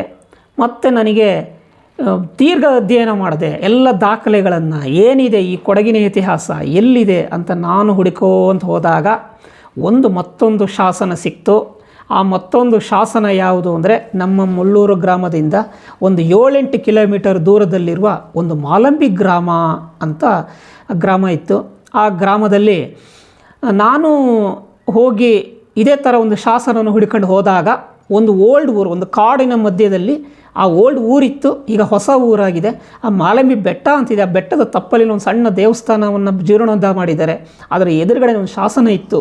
ಆ ಶಾಸನ ನಾನು ಕಣ್ಣಾರೆ ನೋಡಬೇಕಿತ್ತಲ್ಲ, ಆ ಕಣ್ಣಾರೆ ನೋಡೋದಕ್ಕೆ ಅಂಥೇಳಿ ಹೋಗಿ ನೋಡಿದೆ. ನಿಜವಾಗ್ಲೂ ಅವತ್ತು ಕೂಡ ನನಗೆ ಆನಂದ ಆಯಿತು. ಯಾಕೆ ಅಂದರೆ ಇದು ಬಹಳ ಕೊಡಗು ಜಿಲ್ಲೆಯಲ್ಲಿಯೇ ಅತ್ಯಮೂಲ್ಯ ಶಾಸನ ಆಗಿತ್ತು. ಅಕಸ್ಮಾತ್ ಆ ಊರವರಿಗೂ ನಾನೊಂದು ಧನ್ಯವಾದಗಳನ್ನು ಇಲ್ಲಿಂದನೇ ಹೇಳ್ತೀನಿ. ಏನಾದರೂ ಆ ಶಾಸನ ಇವತ್ತು ಏನಾದರೂ ಹಾಳಾಗಿಬಿಟ್ಟಿದ್ದಿದ್ರೆ ನಮಗೆ ಇವತ್ತು ಮಾತಾಡೋದಕ್ಕೆ ನನಗೆ ಸಾಕ್ಷ್ಯಾಧಾರಗಳು ಇರ್ತಿರಲಿಲ್ಲ. ಆಗ ಅಲ್ಲಿ ಏನು ಬರೆದಿತ್ತು ಆ ಶಾಸನದಲ್ಲಿ ಅಂದರೆ 13 ಪ್ಯಾರಾಗಳಿರುವಂಥ ಶಾಸನ. ಆ ಶಾಸನದಲ್ಲಿ ಏನು ಬರೆದಿತ್ತು ಅಂದರೆ ಚೋಳ ಚಕ್ರವರ್ತಿಗಳ ಗಜಕೇಸರಿ ವರ್ಮ ಅಂದರೆ ಪೆರ್ಮಡಿ ವರ್ಮ ಗಜಕೇಸರಿ ರಾಜರಾಜ ಚೋಳರು ಪಂಚವನ್ ಮಹಾರಾಯನಿಗೆ ಒಂದು ಯುದ್ಧದಲ್ಲಿ, ಅಂದರೆ ಅದು ಗಂಗರ ಜೊತೆ ಇರ್ಬೋದು ಅಥವಾ ಚಂಗಾಳ್ವರ ಜೊತೆ ಯುದ್ಧದಲ್ಲಿ ಇವರು ಜಯಶಾಲಿಯಾಗಿದ್ದಕ್ಕೆ ಅವನಿಗೆ ಕೊಂಗಾಳ್ವ ರಾಜನೆಂದು ಪಟ್ಟಾಭಿಷೇಕ ಮಾಡಬೇಕೆಂದು ಮನೀಜನಿಗೆ ಪಟ್ಟಾಭಿಷೇಕ ಮಾಡಬೇಕೆಂದು ಆದೇಶಿಸಲಾಗಿದೆ. ಮುಳ್ಳೂರು ನಾಡನ್ನು ಕೊಂಗನಾಡು ಎಂದು ಮರುನಾಮಕರಣ ಮಾಡಲಾಯಿತು. ಅಂದರೆ ನನಗೆ ಭಾಳ ಆಶ್ಚರ್ಯ ಆಗೋಯಿತು. ಈ ಶಾಸನದ ಮೇಲೆ ದೊಡ್ಡ ದೊಡ್ಡ ವಿದ್ವಾಂಸರು ಅಧ್ಯಯನ ಮಾಡಿದ್ದಾರೆ. ಯಾಕೆ ಗೊತ್ತಿಲ್ಲ, ಕೊಡಗು ಜಿಲ್ಲೆಯಲ್ಲಿ ನಾನು ಹೇಳಬೇಕಾಗಿತ್ತು. ಎಷ್ಟೇ ದೊಡ್ಡ ಯೂನಿವರ್ಸಿಟಿಯ ಸಂಶೋಧಕರು ಕೂಡ ಇದನ್ನು ಗಮನಿಸಲೇ ಇಲ್ಲ. ಯಾಕೆ ಅಂದರೆ ಅಲ್ಲೊಂದು ಪದ ಇದೆ, ಪಂಚವನ್ಮಹಾರಾಯ ಅಂತ. ಅದೊಂದು ಪದವನ್ನು ಬಿಟ್ಟು ಅಥವಾ ಒಂದು ಅವ್ರಿಗೆ ಗೊತ್ತಿಲ್ಲದಲೇ ಇರಬಹುದು, ಅಥವಾ ಪದದ ಮೇಲೆ ಆ ಮಹಾರಾಯನ ಬಗ್ಗೆ ಅಧ್ಯಯನ ಮಾಡಲಿಲ್ಲ. ಇದು ನನಗೆ, ನಾನು ಹೇಳಿದ್ದೀನಲ್ಲ, ನನ್ನ ಶಾಸನದಲ್ಲಿ ಎಲ್ಲಿಯೂ ಕೂಡ ವಿಶ್ವಕರ್ಮ ಜನಾಂಗ ಅಂತ ನನಗೆಲ್ಲೂ ಸಿಗಲಿಲ್ಲ. ಆದ್ದರಿಂದ ನಮ್ಮ ಪಾಂಚಾಳ ಅನ್ನೋದು ನನಗೆ ಅಷ್ಟೊತ್ತಿಗಾಗಲೇ ನಾನು ಕಂಡುಹಿಡ್ಕೊಂಡಿದ್ದೆ. ನಮ್ಮ ಮೂಲ ಜನಾಂಗದ ಹೆಸರು ಪಾಂಚಾಳರು ಅಂತ. ಆದ್ದರಿಂದ ಪಂಚವನ್ ಅಂದರೆ 5 ವಿದ್ಯೆಗಳನ್ನು ಬಲ್ಲವನು, ಅವನು ಯಾರು ಅಂದರೆ ಪಾಂಚಾಳ. ಈ ಪಾಂಚಾಳರಿಗೆ ತಮಿಳುನಾಡಿನಲ್ಲಿ ಚೋಳ ಚಕ್ರವರ್ತಿಗಳು, ಒಂದು ನನಗೆ ಡೌಟ್ ಇತ್ತು ಅಲ್ಲಿ, ಅಂದರೆ ಸ್ವತಃವಾಗಿ ಮಾಲಂಬಿ ಗ್ರಾಮಕ್ಕೆ ಬಂದಿದ್ದರು ಅಥವಾ ಬಂದಿಲ್ವ, ಆದರೆ ಬಹುತೇಕವಾಗಿ ಇಷ್ಟು ದೊಡ್ಡ ಒಂದು ಶಾಸನದ ಆಧಾರದ ಮೇಲೆ ಹೇಳೋದಿದ್ರೆ ಅವರು ಬಂದಿದ್ದಾರೆ ಅಂತ ಒಂದು ಗಮನಿಸಬಹುದಾಗಿದೆ. ಚೋಳ ಚಕ್ರವರ್ತಿಗಳು ಮಾಲಂಬಿ ಗ್ರಾಮಕ್ಕೆ ಬಂದು ಒಬ್ಬ ಪಾಂಚಾಳನಿಗೆ ಕೊಂಗಾಳ್ವ ರಾಜನೆಂದು ಅವನಿಗೆ ಪಟ್ಟಾಭಿಷೇಕ ಮಾಡಿದ್ರಲ್ಲ, ಇದು ಇತಿಹಾಸದಲ್ಲಿ ಬಹುದೊಡ್ಡ, ನೇರವಾಗಿ, ನನಗೆ ಗೊತ್ತಿಲ್ಲ ಬೇರೆ ಬೇರೆ ಎಲ್ಲ ರಾಜರು ಇದ್ದಾರಾ ಇಲ್ವ ಅಂತ, ನೇರವಾಗಿ ರಾಜನೆಂದು ಘೋಷಣೆ ಮಾಡಿದಂಥ ಅತ್ಯಮೂಲ್ಯ ಶಾಸನ ಆಗಿದೆ. ಆ ಪಟ್ಟಾಭಿಷೇಕಕ್ಕೆ ಸುತ್ತಮುತ್ತಲ ಅನೇಕ ಗಾವುಂಡರ ಸಮ್ಮುಖದಲ್ಲಿ ಪಟ್ಟಾಭಿಷೇಕ ಮಾಡಲಾಗಿದೆ. ಆದರೆ ನನಗೆ ಮತ್ತೆ ಒಂದು ಪ್ರಶ್ನೆ ಉದ್ಭವ ಆಯಿತು, ಆನಂದ ಆಯಿತು, ಉದ್ಭವ ಆಯಿತು. ಇದಕ್ಕಿಂತ ಸಂತೋಷ ಇನ್ನೇನಿದೆ. ಆದರೆ ನನಗೆ ಮತ್ತೆ ಎಷ್ಟು ಅಧ್ಯಯನ ಮಾಡಿದೆ, ನಮ್ಮ ಮುಳ್ಳೂರಿಗೆ, ಈ ಗ್ರಾಮಕ್ಕೆ ಹೆಸರು ಬಂದಿದ್ದು ಹೇಗೆ ಅಂತ. ಆಗ ಮುಳ್ಳೂರಿನ ಹೆಸರು ಯಾಕೆ ಬಂತು ಅಂತ ಹೇಳಿದಾಗ ನನಗೆ ಕರ್ನಾಟಕದಲ್ಲಿ ಕನಿಷ್ಠ 15 ಊರುಗಳು ಮುಳ್ಳೂರು ಅನ್ನೋ ಹೆಸರುಗಳು, ಗ್ರಾಮಗಳು ಬಂದ. ಆದರೆ ಈ ನಮ್ಮ ಊರಿನ ಮುಳ್ಳೂರು ಗ್ರಾಮ ಇದೆಯಲ್ಲ, ಇದಕ್ಕೂ ಬೇರೆಯ ಮುಳ್ಳೂರು ಅಂತ ಹೇಳೋದಕ್ಕೂ ಭಾಳ ವ್ಯತ್ಯಾಸ ಕಾಣಿಸ್ತು. ಯಾಕೆ ಅಂದರೆ ಈ ಶಾಸನದಲ್ಲೇ ಹೇಳಿದ ಹಾಗೆ ಮುಳ್ಳೂರು ನಾಡು ಅಂತ ಇತ್ತು. ಯಾವಾಗ ಇತ್ತು ಅಂದರೆ 10ನೇ ಶತಮಾನದ ಆದಿಯಲ್ಲಿ ಇತ್ತು. ಮತ್ತೆ ನನ್ನ ಗಮನ ಸೆಳೀತು, ಮುಳ್ಳೂರು ಗ್ರಾಮ ಅಂತ ಇರಲಿಲ್ಲ, ಮುಳ್ಳೂರು ನಾಡು ಅಂತ ಇತ್ತು. ಮುಳ್ಳೂರು ನಾಡು ಅಂತ ಹೇಳಿದಾಗ ಈ ಹೆಸರು ಯಾಕೆ ಬಂತು ಅಂತ ನಾನು ಗಮನಿಸಿದಾಗ, ಆ ಶಾಸನದ ಆ ಒಂದು ಅಧ್ಯಯನ ಮಾಡಿದಾಗ, ಹೆಸರಿನ ಮೇಲೆ ಅಧ್ಯಯನ ಮಾಡಿದಾಗ ನನಗೆ ಕಂಡು ಬಂದಿದ್ದೇನೆಂದರೆ, ಒಂದು ನಾಡು ಅಂತ ಇರಬೇಕು ಅಂದರೆ ಕನಿಷ್ಠ 4-5 ಗ್ರಾಮಗಳು ಇರಬೇಕು. ಅದಕ್ಕೆ ಮಾತ್ರ ನಾಡು ಅಂತ ಕರೆಯೋದು. ಯಾಕೆ ಅಂದರೆ ಅವರ ಒಂದು ಅಂಡರ್ನಲ್ಲಿ ಒಂದು 2-3 ಪಾಳೆಗಾರರಾದರೂ ಇರಬೇಕು, ಆಗ ಮಾತ್ರ ನಾಡು ಅನ್ನೋ ಹೆಸರು ಬರೋಕ್ಕೆ ಸಾಧ್ಯ. ಆದ್ದರಿಂದ ಹಾಗಾದರೆ ಮುಳ್ಳೂರಿನ ಹೆಸರು ಯಾರಿಂದ ಬಂತು, ಎಲ್ಲಿಂದ ಬಂತು ಅಂತ ನಾನು ಗಮನಿಸಿದಾಗ, ಮಲ್ಲೋಜನ ಶಾಸ್ತ್ರಕಾರರು ಪಾಂಚಾಳರ ಹೆಸರುಗಳು ಕಂಡು ಬಂತು. ಓಹೋ, ಆಗ ಅರ್ಥ ಆಯಿತು, ಈ ಊರಿನಲ್ಲಿ ಪಾಂಚಾಳರಾದಂಥ ಮಲ್ಲೋಜನವನು ಒಂದು ಸಂಸ್ಥಾನವನ್ನು ನಡೆಸ್ತಾ ಇದ್ದ, ಅವನಿಂದಾಗಿ ಇದು ಮುಳ್ಳೂರು ನಾಡು ಅಂತ ಬಂತು. ಆದ್ದರಿಂದ ಇದು ಬಹಳ ಅಮೂಲ್ಯವಾಗಿದೆ, ಈ ಶಾಸನ ಬಹಳ ಯಶಸ್ವಿಯಾಗಿದೆ ಅಂತ ಅನ್ನಿಸ್ತು ನನಗೆ. ನನ್ನ ಮೂಲ ಯಾವುದು ಅನ್ನೋದು ನನಗೆ ಭಾಳ ಸಿಕ್ಕಿದ್ದು ಭಾಳ ಆಶ್ಚರ್ಯ ಆಯಿತು. ಹೀಗಿರುವಾಗ ನನ್ನ ಗಮನ ಹರಿಸಿದ್ದೇನು ಅಂದರೆ, ಈ ಪಾಂಚಾಳರ ಮಹಾರಾಯ ಅನ್ನೋದು ಹೆಸರು ಅಥವಾ ಅದು ಗೌರವ ಸೂಚಕವೋ ಅನ್ನೋದು ನನಗೆ ಮತ್ತೊಂದು ಪ್ರಶ್ನೆ ಆಯಿತು. ಅಲ್ಲಿ ಮನಿಜನಿಗೆ ಪಟ್ಟಾಭಿಷೇಕ ಮಾಡಿದ್ದ ಮನಿಜ ಅಂದರೆ ಹೆಸರು ಯಾರು ಅನ್ನೋದು ಮತ್ತೆ ನನಗೆ ಪ್ರಶ್ನೆ ಆಯಿತು. ಮನಿಜ ಅಂದರೆ ಮನುವಂಶದವನು ಅಂತ. ಮನುವಂಶದವನು ಅಂದರೆ ಯಾರು? ಕಬ್ಬಿಣ ಕೆಲಸಗಾರರು. ಇದು ನನಗೆ ಮತ್ತೆ ಪ್ರಶ್ನೆ ಆಯಿತು, ಈ ಮಲ್ಲೋಜನವನೇ ಪಾಂಚಾಳರ ಮಹಾರಾಯ ಆಗಿದ್ನಾ ಅನ್ನೋದು ನನಗೊಂದು ಪ್ರಶ್ನೆ ಇವತ್ತಿಗೂ ಇದೆ. ಇರಲಿ, ಆದರೆ ಒಂದಂತೂ ಸ್ಪಷ್ಟವಾಯಿತು, ಇವರೆಲ್ಲ ಕೊಂಗಾಳ್ವರ ರಾಜರಾಗಿದ್ದಿದ್ದು, ರಾಜ ಪಟ್ಟಾಭಿಷೇಕ ಆಗಿದ್ದಿದ್ದು ಪಾಂಚಾಳರೇ ಆಗಿದ್ದರು ಅನ್ನೋದು ನನ್ನ ಸಂಪೂರ್ಣವಾಗಿ ಗಮನ ಸೆಳೆಯಿತು. ಹಾಗಾದರೆ ಇನ್ನಷ್ಟು ಏನಾದರೂ ಮಾಹಿತಿ ಇದೆಯಾ ಅಂತ ನಾನು ಚೆಕ್ ಮಾಡಿದೆ, ಸಂಶೋಧನೆ ಮಾಡಿದೆ. ಆಗ ಆ ಎರಡನೇ ರಾಜನ ಹೆಸರು ಏನು ಬಂತು ಕೊಂಗಾಳ್ವರಲ್ಲಿ ಅಂದರೆ, ಬಡಿವ ಕೊಂಗಾಳ್ವ, ಕುಡುವ ಕೊಂಗಾಳ್ವ, ಕಾಡವ ಕೊಂಗಾಳ್ವ ಅಂತ ಹೆಸರು ಬಂತು. ಅಂದರೆ ಇವತ್ತಿನ ನಾವು ಭಾಷೆಯಲ್ಲಿ ನಾವು ಲೆಕ್ಕ ಹಾಕೋಕ್ಕಾಗಲ್ಲ. 10ನೇ ಶತಮಾನದಲ್ಲಿ ಭಾಷೆ ಹೇಗಿತ್ತು, ಯಾವುದನ್ನು ಹೇಗೆ ಕರಿತಾ ಇದ್ದರು ಅನ್ನೋದು ನನಗೆ ಗಮನಿಸ್ತು. ನನ್ನ ಅಜ್ಜನ ಹೆಸರು ಬಡಗಿ ರಂಗಾಚಾರಿ ಅಂತ ಇದ್ದಿದ್ದು ಇಲ್ಲಿ ಗಮನಿಸ್ದೆ, ಬಡಿವ ಕೊಂಗಾಳ್ವ ಅಂತ. ಅಂದರೆ ಅದರ ನಿಜವಾದ ರೂಪ ಬಡಗಿ ಕೊಂಗಾಳ್ವ. ಅಂದರೆ ಈ ಪಾಂಚಾಳರಾಗಿದ್ದರಿಂದನೇ ಬಡ ಕೊಂಗಾಳ್ವ ಅನ್ನೋ ಹೆಸರು ಕಂಡು ಬಂತು, ಅಥವಾ ಕಾಡವ ಅಂತ ಕರೆದ್ರು. ಕಾಡವ ಅಂದ್ರೇನು? ಕಾಡವರು ಅಂದರೆ ಯಾರು? ಕುಡುವರು ಅಂತ. ಕುಡು ಅಂದರೆ ಕಬ್ಬಿಣ ಅಂತ. ಅಂದರೆ ಇವರು ಕಬ್ಬಿಣ ಮನೆತನದಿಂದ ಬಂದವರು ಅನ್ನೋದು ನಾನು ಗಮನಿಸಿದೆ. ಇದರಿಂದ ನನಗೆ ಭಾಳ ಆಶ್ಚರ್ಯ ಆಯಿತು. ಇತಿಹಾಸ ಇಲ್ಲಿದೆ, ನಿಜವಾದ ಇತಿಹಾಸ ಇಲ್ಲಿದೆ. ಆದರೆ ನನಗೊಂದು ಮತ್ತೆ ಒಂದು ಪ್ರಶ್ನೆ ಉದ್ಭವ ಆಯಿತು. ಏನು ಉದ್ಭವ ಆಯಿತು ಅಂದರೆ, ಇದೇ ಕೊಡಗು ಜಿಲ್ಲೆಯ ಸೋಮವಾರಪೇಟೆ ಅಂದರೆ ಈ ಸಕಲೇಶ್ಪುರದ ಮಧ್ಯದಲ್ಲಿ ಈ ಒಕ್ಕಲಿಗ ಜನಾಂಗ ಬಹಳ ದೊಡ್ಡ ಮಟ್ಟದಲ್ಲಿದ್ದಾರೆ. ಪ್ರತಿ ಊರಲ್ಲೂ ಇದ್ದಾರೆ. ಈ ಪ್ರತಿ ಊರಲ್ಲಿ ಪ್ರತಿ ಒಂದು ಮಾರ್ಚ್ ಏಪ್ರಿಲ್ ತಿಂಗಳಲ್ಲಿ ಸುಗ್ಗಿ ಹಬ್ಬ ಅಂತ ಭಾಳ ದೊಡ್ಡ ಮಟ್ಟದಲ್ಲಿ ಸುಗ್ಗಿ ಹಬ್ಬ ಆಗುತ್ತೆ. ಆ ಸುಗ್ಗಿ ಹಬ್ಬದಲ್ಲಿ ಸುಗ್ಗಿ ದೇವರನ್ನು ಹೊರತಿದ್ದವರು ಇದೇ ಪಾಂಚಾಳರು. ಅಂದರೆ ನನಗೆ ಆಶ್ಚರ್ಯ ಆಯಿತು. ಇಷ್ಟು ದೊಡ್ಡ ಒಂದು ಸಂಸ್ಕೃತಿ ಒಳಗಡೆ ಒಕ್ಕಲಿಗ ಜನಾಂಗ ಇರುವಂಥ ಈ ಊರಲ್ಲಿ, ಇಂಥ ಊರುಗಳಲ್ಲಿ ಈ ಪಾಂಚಾಳರು ಸುಗ್ಗಿ ದೇವರನ್ನು ಹೊರತಾರೆ ಅಂದರೆ ಭಾಳ ಖುಷಿಯಾಯಿತು. ಏನೋ ಇದಕ್ಕೊಂದು ಹಿನ್ನೆಲೆ ಇದೆ ಅಂತ ಅನ್ನಿಸ್ತು. ಆವಾಗ ನಾನು ಕಂಡುಕೊಂಡಿದ್ದಂಥ ಸತ್ಯ ಏನು ಅಂದರೆ, ಇವರು ನಿಜವಾಗಲೂ ನಮ್ಮ ಪಾಂಚಾಳವರು ಯಾರು ಆಗಿದ್ದರು ಅಂದರೆ ಕುಡು ಒಕ್ಕಲಿಗರು ಆಗಿದ್ದರು. ಕುಡು ಒಕ್ಕಲಿಗರು ಅಂದರೆ ಯಾಕೆ ಕರೆದ್ರು ಅಂದರೆ ಬೇರೆ ಏನೂ ಅಲ್ಲ ಅರ್ಥ. ಕುಡುವರು ಅಂತ ಹೇಳಿದರೆ ಕಬ್ಬಿಣವನ್ನು ಕೆಲಸ ಮಾಡ್ತಾ ಕೃಷಿಯನ್ನು ಮಾಡ್ತಿದ್ದಂಥ ಜನಾಂಗವೇ ಕುಡು ಒಕ್ಕಲಿಗರು. ಆದ್ದರಿಂದ ಪ್ರತಿ ಗ್ರಾಮದಲ್ಲಿ ಎಲ್ಲಿ ಒಕ್ಕಲಿಗ ಜನಾಂಗ ಇದ್ದಾರೋ ಅಲ್ಲಿ ಸುಗ್ಗಿ ಹಬ್ಬಗಳಲ್ಲಿ ಈ ಪಾಂಚಾಳರು ಸುಗ್ಗಿ ದೇವರನ್ನು ಹೊರತಾ ಇದ್ದರು ಅನ್ನೋದನ್ನು ನಾನು ಕಂಡುಕೊಂಡೆ. ಇವತ್ತಿಗೂ ಕೂಡ ಸೋಮವಾರಪೇಟೆ ತಾಲೂಕಿನ ಸೋಮವಾರಪೇಟೆ ನಗರದಿಂದ ಪಕ್ಕದಲ್ಲಿ ಒಂದು ಚೌಡ್ಲು ಗ್ರಾಮ ಅಂತ ಇದೆ.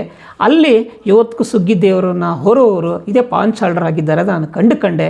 ಆದರೆ ಉಳಿದ ಕಡೆ ಇವತ್ತಿನ ಆಧುನಿಕ ಜಗತ್ತಿನಲ್ಲಿ ಬೇರೆ ಬೇರೆ ಕಾರಣದಿಂದ ಅದು ಕಮ್ಮಿ ಆಗ್ತಾ ಬಂತು. ಅಂದರೆ ನಮ್ಮ ತಪ್ಪು ತಿಳುವಳಿಕೆಯಿಂದಾಗಿ ಕಮ್ಮಿ ಆಯಿತು ಅನ್ನೋದು ನಾನು ಗಮನಿಸಿದೆ. ಇದು ಈ ಮುಳ್ಳೂರು ಗ್ರಾಮದ ವಿಚಾರ. ರಾಜವಂಶಸ್ಥರು ಇವರೆಲ್ಲ ಆಗಿದ್ದರು ಅಂತ ನಾನು ಗಮನಿಸಿದಾಗ, ನಾನು ಮೊದಲೇ ನಿಮಗೆ ಹೇಳಿದೆ, ಕೊಡಗುನ ಹೆಸರು ಯಾಕೆ ಬಂತು ಅನ್ನೋದು ನಾನು ಭಾಳ ಸ್ಟಡಿ ಮಾಡಿ ನೋಡಿದಾಗ ಎಲ್ಲಿಯೂ ಸರಿಯಾದ ಆಧಾರ ಇರಲಿಲ್ಲ. ಆಗ ನನಗೆ ಕಂಡು ಬಂದಂಥ ಹೆಸರು ಏನು ಅಂದರೆ, ಇಲ್ಲಿ ಮತ್ತಷ್ಟು ಶಾಸನಗಳಿತ್ತು. ಕುಡುನಾಡು ಅಂತ ಇತ್ತು. ಕುಡುನಾಡನ್ನು ಆಳಿದವರೇ ಕೊಂಗಾಳುವರು ಅನ್ನೋದನ್ನು ಕಂಡುಕೊಂಡೆ. ಕೊಂಗಾಳುವರು, ಕೊಂಗನಾಡು. ಕೊಂಗು ಅಂದರೆ ಕುಡು ಅಂತಲೇ ಅರ್ಥ. ಅದನ್ನೇ ಕೊಂಗನಾಡು ಅಂದರೆ ಕಬ್ಬಿಣ ಕೆಲಸಗಾರರು ಕಟ್ಟಿದ್ದಂಥ ನಾಡೆ ಕೊಂಗನಾಡು. ಈ ಕೊಂಗನಾಡು ಅನ್ನೋ ಹೆಸರು ಭಾಳ ಪ್ರಸಿದ್ಧವಾಯಿತು. ಭಾಳ ಅದನ್ನು ಕೊಂಗನಾಡು ಹೆಸರು ಕೇಳೋದಕ್ಕೆ ಒಂದು ಆನಂದ ಇದೆ. ಇದು ಎಲ್ಲಿಂದ ಎಲ್ಲಿವರೆಗೆ ಇತ್ತು ಅಂತ ಹೇಳಿದರೆ, ಕಾವೇರಿ ನದಿಯಿಂದ ಹೇಮಾವತಿ ನದಿಯ ಮಧ್ಯದಲ್ಲಿ ಇರುವಂಥ ಪ್ರದೇಶವೇ ಕೊಂಗನಾಡು ಅಂತ ಇತ್ತು. ಇದಕ್ಕೆ ಹಲವಾರು ಶಾಸನಗಳ ಆಧಾರ ಇದೆ. ಹಾಸನದ ನಗರದಲ್ಲಿ ಇರುವಂಥ ಜೈನ ಮಂದಿರದಲ್ಲೂ ಕೂಡ ಇದಕ್ಕೆ ಸಾಕ್ಷಿ ಆಧಾರಗಳಿದೆ. ಹಾಗೆ ಅರಕಲಗೂಡು ತಾಲೂಕಿನಲ್ಲಿ ಸಿಕ್ಕಿದಂಥ ಅನೇಕ ಶಾಸನಗಳಲ್ಲೂ ಕೂಡ ಇದೆ. ಈ ಕೊಂಗನಾಡು ಎಲ್ಲಿಂದ ಎಲ್ಲಿವರೆಗೆ ಹಬ್ಬಿತ್ತು ಅಂತ ಹೇಳಿದರೆ, ಈಗಿನ ಉತ್ತರ ಕೊಡಗು ಭಾಗ, ಸಕಲೇಶ್ಪುರ ತಾಲೂಕು, ಅರಕಲಗೂಡು ತಾಲೂಕು, ಹಾಗೆ ಚನ್ನರಾಯಪಟ್ಟಣ ತಾಲೂಕು, ಕೇರ್ಪೇಟೆ, ಇಷ್ಟು ಪ್ರದೇಶ ಬಹಳ ಪ್ರಸಿದ್ಧವಾಗಿತ್ತು. ಇದನ್ನು ಕಂಡುಕೊಂಡೆ. ಹಾಗೆಯೇ KR ನಗರದ ಸಾಲಿಗ್ರಾಮಗಳು, ಅಲ್ಲೂ ಕೂಡ ಕೊಂಗಾಳುವರ ಬಗ್ಗೆ ಆಳದಂಥ ಶಾಸನಗಳು, ಚರಿತ್ರೆಗಳು ನಮಗೆ ಕಂಡು ಬಂತು. ಆದರೆ ಇಲ್ಲೊಂದು ದುರಾದೃಷ್ಟ ನಡೀತು. ಆ ದುರಾದೃಷ್ಟವನ್ನು ನಾವು ನಡೆದಂಥ ಘಟನೆ ಇತಿಹಾಸದಲ್ಲಿ ಒಪ್ಕೊಂಡೇ ನಾವು ಮುಂದೆ ಹೋಗಬೇಕಾಗುತ್ತೆ. ಆ ಒಪ್ಕೊಂಡೆ ಏನಪ್ಪ ಹೇಳಬೇಕು ಅಂತ ಹೇಳಿದರೆ, ಯಾವಾಗ 1005ರಲ್ಲಿ ಈ ಕೊಂಗನಾಡು ಉದಯವಾಯಿತು, ಈ ಉದಯದ ನಂತರ 1025ರ ಹೊತ್ತಿಗೆ ಶ್ರವಣ ಬೆಳಗೊಳದಿಂದ ಒಬ್ಬ ಜೈನರ ಗುರುಗಳಾಗಿದ್ದಂಥ ಗುಣಸೇನ ಪಂಡಿತರು ಎನ್ನುವರು ಈ ರಾಜನ ಆಸ್ಥಾನಕ್ಕೆ ಬರ್ತಾರೆ. ಆಸ್ಥಾನಕ್ಕೆ ಬಂದಂಥ ಸಂದರ್ಭದಲ್ಲಿ ಈ ಪಾಂಚಾಳರ ಎಲ್ಲರೂ ಕೂಡ ಜೈನ ಧರ್ಮವನ್ನು ಸ್ವೀಕಾರ ಮಾಡಿಬಿಡ್ತಾರೆ. ಇದು ಇತಿಹಾಸದಲ್ಲಿ ನಮಗೆ ಕಂಡು ಬರುತ್ತೆ. ಹಾಗಾದರೆ ಒಂದು ಪ್ರಶ್ನೆ ಉದ್ಭವ ಆಗುತ್ತೆ. ಹಾಗಾದರೆ ಕೊಂಗನಾಡು ಅಂದರೆ ಏನು, ಹೊಯ್ಸಳರು ಅಂದರೆ ಏನು, ಚೋಳರು ಯಾಕೆ ಬಂದರು ಇಲ್ಲಿ ಅನ್ನೋದು ಎಲ್ಲರಿಗೊಂದು ಪ್ರಶ್ನೆ ಬರುತ್ತೆ. ಒಂಚೂರು ಲೈಟ್ ಹಾಕಿನ ಕತ್ಲೆ ಆಯಿತು. ಪ್ರಶ್ನೆ ಬರುತ್ತೆ. ಆವಾಗ ಕಂಡು ಬಂದಿದ್ದೇನು ಅಂತ ಹೇಳಿದರೆ, ಚೋಳರ ಸಾಮ್ರಾಜ್ಯವು 10ರಿಂದ ಪ್ರಾರಂಭ ಆಗುತ್ತೆ. ಆವಾಗ ಅವರ ಸಾಮ್ರಾಜ್ಯ ಇದ್ದಿದ್ದು ಇವತ್ತಿನ ಸಿಂಗಾಪುರ್, ಕಾಂಬೋಡಿಯಾ, ವಿಯಟ್ನಾಂ ಅಲ್ಲಿಂದ ಪ್ರಾರಂಭವಾಗಿದ್ದು ನಮ್ಮ ಮಲೆನಾಡಿನವರೆಗೂ ಕೂಡ ಹಬ್ಬಿರುತ್ತೆ. ಈ ಮಲೆನಾಡಿನ ಹಬ್ಬಿರುವಾಗ ಇಲ್ಲಿ ಏನಾಗುತ್ತೆ ಅಂದರೆ ಒಬ್ಬ ಅಧಿಕಾರಿ ನೋಡ್ಕೊತಾ ಇರ್ತಾನೆ ಈ ಸ್ಥಳವನ್ನು, ಅವನ ಹೆಸರೇ ಪಾಂಚಾಳರ ಮಹಾರಾಯ. ಅದು ನನಗೆ ಹೆಚ್ಚಿನ ಬೇರೆ ಶಾಸನಗಳ ಬಗ್ಗೆ ಸಿಗದೇ ಇರೋದರಿಂದ ನಾವೇನು ಗಮನಿಸ್ಬೋದು ಅಂದರೆ, ನನ್ನ ಸ್ವಂತ ಅಭಿಪ್ರಾಯ ಹೇಳೋದಾದರೆ ಅದು ಮಲ್ಲೋಜ ಎನ್ನುವ ಪಾಂಚಾಳ ಅನ್ನೋದು ಇರಬಹುದು ಅನ್ನೋದು ನನ್ನ ಒಂದು ಸ್ವಂತ ಗಮನಿಸ್ತೆ. ಹಾಗಾದರೆ ಇಲ್ಲಿ ಒಂದು ಪ್ರಶ್ನೆ ಉದ್ಭವ ಆಯಿತು. ಹೀಗೆ ಇವರು ಈ ಕೊಂಗಾಳುವರು ಯಾವಾಗ ಕೊಂಗನಾಡನ್ನು ಆಳಿದವರೇ ಕೊಂಗಾಳುವರು, ಇದನ್ನು ಕಟ್ಟಿದವರೇ ಕೊಂಗಳ ಆಚಾರಿಗಳು ಅನ್ನೋದು ಸ್ಪಷ್ಟವಾಯಿತು. ಹೀಗೆ ಯಾವಾಗ ಇವರು ಇಲ್ಲಿ ಸ್ಥಾಪನೆ ಮಾಡಿದರು, ಇವರಿಗೊಂದು ಸಮಸ್ಯೆ ಉದ್ಭವ ಆಯಿತು. ಈ ಕೊಂಗಾಳುವರಿಗೆ, ಕೊಂಗಳ ಆಚಾರಿಗಳಿಗೆ ಭಾಳ ಸಮಸ್ಯೆ ಉದ್ಭವ ಆಗಿತ್ತು. ಏನು ಅಂದರೆ, ಇವರೆಲ್ಲರೂ ಸ್ವಾಮಿ ಭಕ್ತಿಯನ್ನು ತೋರಿಸಿದ್ದು ಚೋಳ ದೊರೆಗಳಿಗೆ. ಈ ಚೋಳ ದೊರೆಗಳಿಗೆ ಯಾವಾಗ ತಾವು ಸ್ವಾಮಿ ಭಕ್ತಿಯನ್ನು ಗೌರವವನ್ನು ಸೂಚಿಸಿದ್ರೋ, ಹೇಮಾವತಿ ನದಿಯಿಂದ ಉತ್ತರ ಭಾಗಕ್ಕೆ ಆಳ್ವಿಕೆ ನಡೆಸಿದ ಹೊಯ್ಸಳರ ನಿದ್ದೆಗೆಡಿಸ್ತು. ಹೊಯ್ಸಳರಿಗೆ ಇವ್ರ ಮೇಲೆ ಹಗೆ ತೀರಿಸಲು ಪ್ರಾರಂಭಿಸಿದರು. ಯಾಕೆ ಅಂದರೆ, ಹೊಯ್ಸಳರು ಹೇಗಾದರೂ ಮಾಡಿ ಈ ಕೊಂಗಳವರನ್ನು ನಿರ್ನಾಮ ಮಾಡಬೇಕು ಅಥವಾ ನಮಗೆ ಅವರು ನಿಷ್ಠೆಯಾಗಿ ತೋರಿಸ್ಬೇಕು ಅನ್ನೋದು ಇವರು ಪಣ ತೊಟ್ಟರು. ಅದರ ಜೊತೆಗೆ ಕೊಂಗಾಳ್ವರೊಂದು ದುರ್ದೈವ ಏನು ಅಂದರೆ, ಕಾವೇರಿ ನದಿಯಿಂದ ದಕ್ಷಿಣ ದಿಕ್ಕಿಗೆ ಅದಾಗಲೇ ಚಂಗಾಳ್ವರು ಆಡಳಿಕೆ ನಡೆಸ್ತಾ ಇದ್ದರು. ಅವ್ರಿಗೂ ಕೂಡ ಈ ಕೊಂಗಾಳ್ವರನ್ನು ಸದೆ ಬಡಿಬೇಕಂತ ಬಹಳ ಪ್ರಯತ್ನ ಪಡ್ತಾಯಿದ್ರು. ಒಂದು ಕಡೆ ಹೊಯ್ಸಳರು, ಇನ್ನೊಂದು ಕಡೆ ಚಂಗಾಳ್ವರು, ಇವರಿಬ್ಬರು ಕೂಡ ಈ ಕೊಂಗಳ ಆಚಾರಿಗಳನ್ನು ಸದೆ ಬಡಿಬೇಕು ಅಂತ ಬಹಳ ಪ್ರಯತ್ನ ಪಡ್ತಾಯಿದ್ರು. ನಿಜಕ್ಕೂ ಇವರ ಯಾರ ಬಗ್ಗೆ ಅಂದರೆ, ಈ ಕೊಂಗಳ ಆಚಾರಿಗಳ ಬಗ್ಗೆ ಹೇಳಬೇಕಂದ್ರೆ ಇವರ ಧೈರ್ಯ ಸಾಹಸವನ್ನು ಮೆಚ್ಚಲೇಬೇಕು. ಎಷ್ಟೇ ಪ್ರಾಣದ ಮೇಲೆ ತಲೆಗಳು ಉರುಳು ಬಿದ್ದರೂ ಕೂಡ ಈ ಭೂಮಿಯನ್ನು ಬಿಟ್ಕೊಡೋಕೆ ಅವರು ತಯಾರಿರಲಿಲ್ಲ. ಬಹುಶಃ ನನಗೆ ಎಂಥ ವೀರರಪ್ಪ ಇವರು ಅಂತ ನನಗೆ ಭಾಳ ಸಂತೋಷ ಆಯಿಸ್ತು. ಹಾಗೆ ಈ ವೀರರ ಬಗ್ಗೆ ಯಾರು ಉತ್ತರ ಕರ್ನಾಟಕದಲ್ಲಿ ದಾಖಲೆ ಮಾಡಿದ್ದಾರೆ ಅಂತ ನಾನು ಕೊನೆಗೆ ಹೇಳ್ತೀನಿ. ಹಾಗೆ ನನಗೆ ಹೀಗೆ ಹೇಳುತ್ತಾ ಇರಬೇಕಾದ್ರೆ ಮತ್ತೊಂದು ಇತಿಹಾಸದಲ್ಲಿ ಗಮನ ಬಂತು. ಏನು ಅಂದರೆ, ನಮ್ಮ ಕೊಡಗು ಜಿಲ್ಲೆಯಲ್ಲಿ ಇದೇ ಸೋಮವಾರಪೇಟೆ ತಾಲೂಕಿನಲ್ಲಿ ಒಂದು ಹೊನ್ನಮ್ಮನ ಕೆರೆ ಅಂತ ಒಂದಿದೆ. ಅದು ಬಹಳ ಎಲ್ಲರದು ಪ್ರಸಿದ್ಧವಾಗಿದೆ. ಸಾವಿರಾರು ಜನ ಸೇರ್ತಾರೆ. ಅದರಲ್ಲೂ ಇದು ಗೌರಿ ಹಬ್ಬದ ದಿನ ಬಾಗಿಣವನ್ನು ಕೊಡ್ತಾರೆ. ಅಲ್ಲಿ ಒಂದು ಚರಿತ್ರೆ ಇದೆ. ಆ ಚರಿತ್ರೆಯನ್ನು ಯಾರೂ ಇದುವರೆಗೂ ಸರಿಯಾಗಿ ಸಂಶೋಧನೆ ಮಾಡಲಿಲ್ಲ. ಆದರೆ ಎಲ್ಲರೂ ಕೂಡ ಹೊನ್ನಮ್ಮನಿಗೆ ಮಾತ್ರ ತುಂಬ ಗೌರವ ಕೊಡೋದನ್ನು ಒಂದು ಜಾನಪದ ಸಾಹಿತ್ಯದಲ್ಲಿ ಅದರ ಕಥೆಗಳನ್ನು ತ್ಯಾಗ ಬಲಿದಾನವನ್ನು ಹೇಳ್ಕೊಬರ್ತಾ ಇದ್ದರು. ಅದು ನನ್ನ ಬಹಳ ಗಮನ ಅನ್ನಿಸ್ತು. ಯಾವಾಗ ನಾನು ಈ ನಮ್ಮ ಕೊಂಗಾಳವರ ಬಗ್ಗೆ ಸ್ಟಡಿ ಮಾಡ್ಕೊಂಡು ಬರ್ತಾ ಇದ್ನೋ, ಅದು ಕೂಡ ಕೊಂಗಾಳವರ ಕಾಲದಲ್ಲಿಯೇ ಅದು ಆಗಿದೆ, ನಡೆದಿದೆ ಅನ್ನೋದನ್ನು ನಾನು ಗಮನಿಸ್ದೆ. ಆದರೆ ನೇರವಾಗಿ ಅದಕ್ಕೆ ಸಾಕ್ಷಿಗಳು ಸಿಗಲಿಲ್ಲ. ಆದರೂ ಒಂದು ಗಮನಿಸ್ದೆ ನಾನು, ಅಲ್ಲಿ ಏನು ಅಂದರೆ, ಅಲ್ಲಿ ಮನುವಂಶದ ರಾಜನ ಬಗ್ಗೆ ಬರುತ್ತೆ. ಆ ಮನುವಂಶನ ಆ ಕಾಲಘಟ್ಟದಲ್ಲಿ ನಡೆದಿದ್ದರಿಂದ ಹೊನ್ನಮ್ಮ ಯಾರು ಅಂತ ಕೇಳಿದಾಗ ಅವಳು ಕೂಡ ಪಾಂಚಾಳರಾಗಿ ಕಂಡು ಬಂದರು. ಯಾಕೆ ಅಂದರೆ, ನಾವು ಈಗ ಬಡಗಿ ಕೆಲಸ ಮಾಡೋವರನ್ನು ಬಡಗಿ ಅಂತ ಕರಿತೀವಿ, ಕಮ್ಮಾರ ಕೆಲಸ ಮಾಡೋರವ್ರನ್ನ ಕಮ್ಮಾರ ಅಂತ ಕರಿತೀವಿ. ಹಾಗೆ ಚಿನ್ನದ ಮನೆತನದಿಂದ ಬಂದಿದ್ದರಿಂದ, ಚಿನ್ನದ ಕೆಲಸವನ್ನು ಅವರ ಕುಟುಂಬದಿಂದ ಬಂದಿದ್ದರಿಂದ ಅವರನ್ನು ಹೊನ್ನುಗಾರರು ಅಂತ ಕರಿತಾಯಿದ್ರು. ಅಂದರೆ ನನಗನ್ನಿಸಿದ್ದೆ ಅಂದರೆ, ಹೊನ್ನಮ್ಮ ಅಂದರೆ ಹೊನ್ನುಗಾರರ ಮನೆ ಹೆಣ್ಣು ಮಗಳು ಅಂತ ನನಗೆ ಸಂಪೂರ್ಣವಾಗಿ ಅನ್ನಿಸ್ತು. ಯಾಕೆಂದರೆ ರಾಜ ಮನುವಂಶ ಆದಮೇಲೆ ಅದೇ ಕುಟುಂಬದಿಂದ ಬಂದಿರಬೇಕು ಅನ್ನೋದು ನನಗೆ ಅನ್ನಿಸ್ತು. ಇದು ಬಹಳ ಉಪಯುಕ್ತವಾದ, ನನಗೆ ಹೆಮ್ಮೆ ಅನ್ನಿಸ್ತು. ನಾನು ಅನೇಕ ಪತ್ರಿಕೆಗಳಲ್ಲಿ ಲೇಖನ ಬರೆದೆ. ಯಾಕೆ ಅಂದರೆ, ವಿರೋಧ ಬರಲಿ, ಅದಕ್ಕೇನು ಬೇಜಾರೇನಿಲ್ಲ. ಆದರೆ ಇದು ಸತ್ಯ ಅಂತ ಬರೆದೆ. ಬಹುಶಃ ಯಾರೂ ವಿರೋಧ ಮಾಡಲಿಲ್ಲ. ಭಾಳ ಸಂತೋಷ ಅನ್ನಿಸ್ತು. ಹಾಗೆ ಇದೇ ಮುಳ್ಳೂರು ಗ್ರಾಮದಲ್ಲಿ ಮತ್ತೆ ನನಗೆ ಇನ್ನೊಂದು ವಿಷಯ, ಒಬ್ಬ ಮಹಾಕವಿಯತ್ರಿ ಬಗ್ಗೆ ಸಿಕ್ತು ನನಗೆ, ಪೊಜ್ಜಬ್ಬರಸಿ ಅಂತ. ಅಷ್ಟೊತ್ತಿಗಾಗಲೇ ಪೊಜ್ಜಬ್ಬರಸಿ ಈ ಕುಟುಂಬದವರು ಜೈನ ಧರ್ಮವನ್ನು ಸ್ವೀಕಾರ ಮಾಡಿದ್ದರಿಂದ ಅವರು ಗುಣಸೇನ ಪಂಡಿತರ ಸವಿ ನೆನಪಿನಲ್ಲಿ ಅಲ್ಲಿ ಒಂದು ದೇವಸ್ಥಾನ, ಜೈನ ಮಂದಿರವನ್ನು ನಿರ್ಮಿಸ್ತಾಳೆ. ಅದು ನನಗೆ ಗಮನಿಸ್ತು. ಬಹಳ ಪ್ರಸಿದ್ಧವಾದ ಒಬ್ಬ ಸಂಸ್ಕೃತ ಪಂಡಿತೆಯವರು. ಆದರೆ ನಮ್ಮ ದುರಾದೃಷ್ಟ ಏನಪ್ಪ ಅಂದರೆ, ಅಷ್ಟೊತ್ತಿಗಾಗಲೇ ಅವರು ಜೈನ ಧರ್ಮವನ್ನು ಸ್ವೀಕಾರ ಮಾಡಿದ್ದಾಗಿತ್ತು. ಆದರೆ ರಕ್ತ ಯಾವತ್ತಿದ್ರೂ ಪಾಂಚಾಳರ ರಕ್ತ ಅಲ್ವೇ ಅನ್ನೋದಷ್ಟೇ ನನ್ನ ಸಂತೋಷ ಅನ್ನಿಸ್ತು. ಹೀಗೆ ನಾನು ಮತ್ತೆ ಸ್ಟಡಿ ಮಾಡ್ತಾ ಬಂದೆ. ಮತ್ತೊಬ್ಬ ವೀರ ಸಿಕ್ಕಿದ. ಅವನ ಹೆಸರು ತಮ್ಮಡಿ ರುದ್ರ ಅಂತ. ಇದೇ ನಾನು ಹೊನ್ನಮ್ಮನ ಕೆರೆಯ ಪಕ್ಕ ಒಂದು ಊರಿನಲ್ಲಿ ಕೋಟೆ ಊರು ಅಂತ ಒಂದು ಊರಿದೆ, ಅವನ ಬಗ್ಗೆ ತಿಳ್ಕೊಂಡೆ. ತಮ್ಮಡಿ ರುದ್ರ ಅಂದರೆ ಯಾರು, ಅವನ ಹಿನ್ನೆಲೆ ಏನು, ಅವನು ಯಾಕಾಗಿ ಪ್ರಾಣ ಕೊಟ್ಟ, ಅದರಲ್ಲೂ 1175ರಲ್ಲಿ ಅವನು ಪ್ರಾಣ ಕೊಡ್ತಾನೆ. ಅವನ ಬಗ್ಗೆ ಅವನು ಯಾರು ಅಂತ ಹೇಳಿದಾಗ, ಅವನು ಯಾರು ಇರ್ಬೋದು ಅಂತ ಹೇಳಿದಾಗ ಕಂಚುಗಾರರ ಮನೆಯನವನು ಅಂತ ಗಂಡು ಬಂತು. ಯಾಕೆ ಅಂದರೆ ತಮ್ಮಡಿ ಅಂದರೆ ತಾಮ್ರದ ಕೆಲಸ ಮಾಡುವಂಥವರು, ನಮ್ಮಲ್ಲಿ ಕಂಚುಗಾರರು ಇದ್ದಾರೆ. ಆ ಕಂಚುಗಾರರು ಅವನ ಹೆಸರು, ಅವನ ಈ ಇಡೀ ಮನುವಂಶ ರಾಜರದು ನೋಡಿದಾಗ ಇಲ್ಲಿ ಅವನು ಕಂಚುಗಾರರ ಮನೆ ಅಂತ ಕಾಣಿಸ್ತು.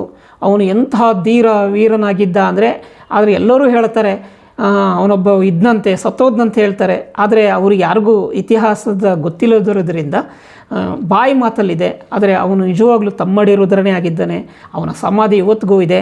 ಆದರೆ ನಾನು ಅದನ್ನು ಹೋಗಿ ನೋಡೋಕ್ಕಾಗಿಲ್ಲ, ಹೋಗ್ತೀನಿ ಸದ್ಯದಲ್ಲೇ.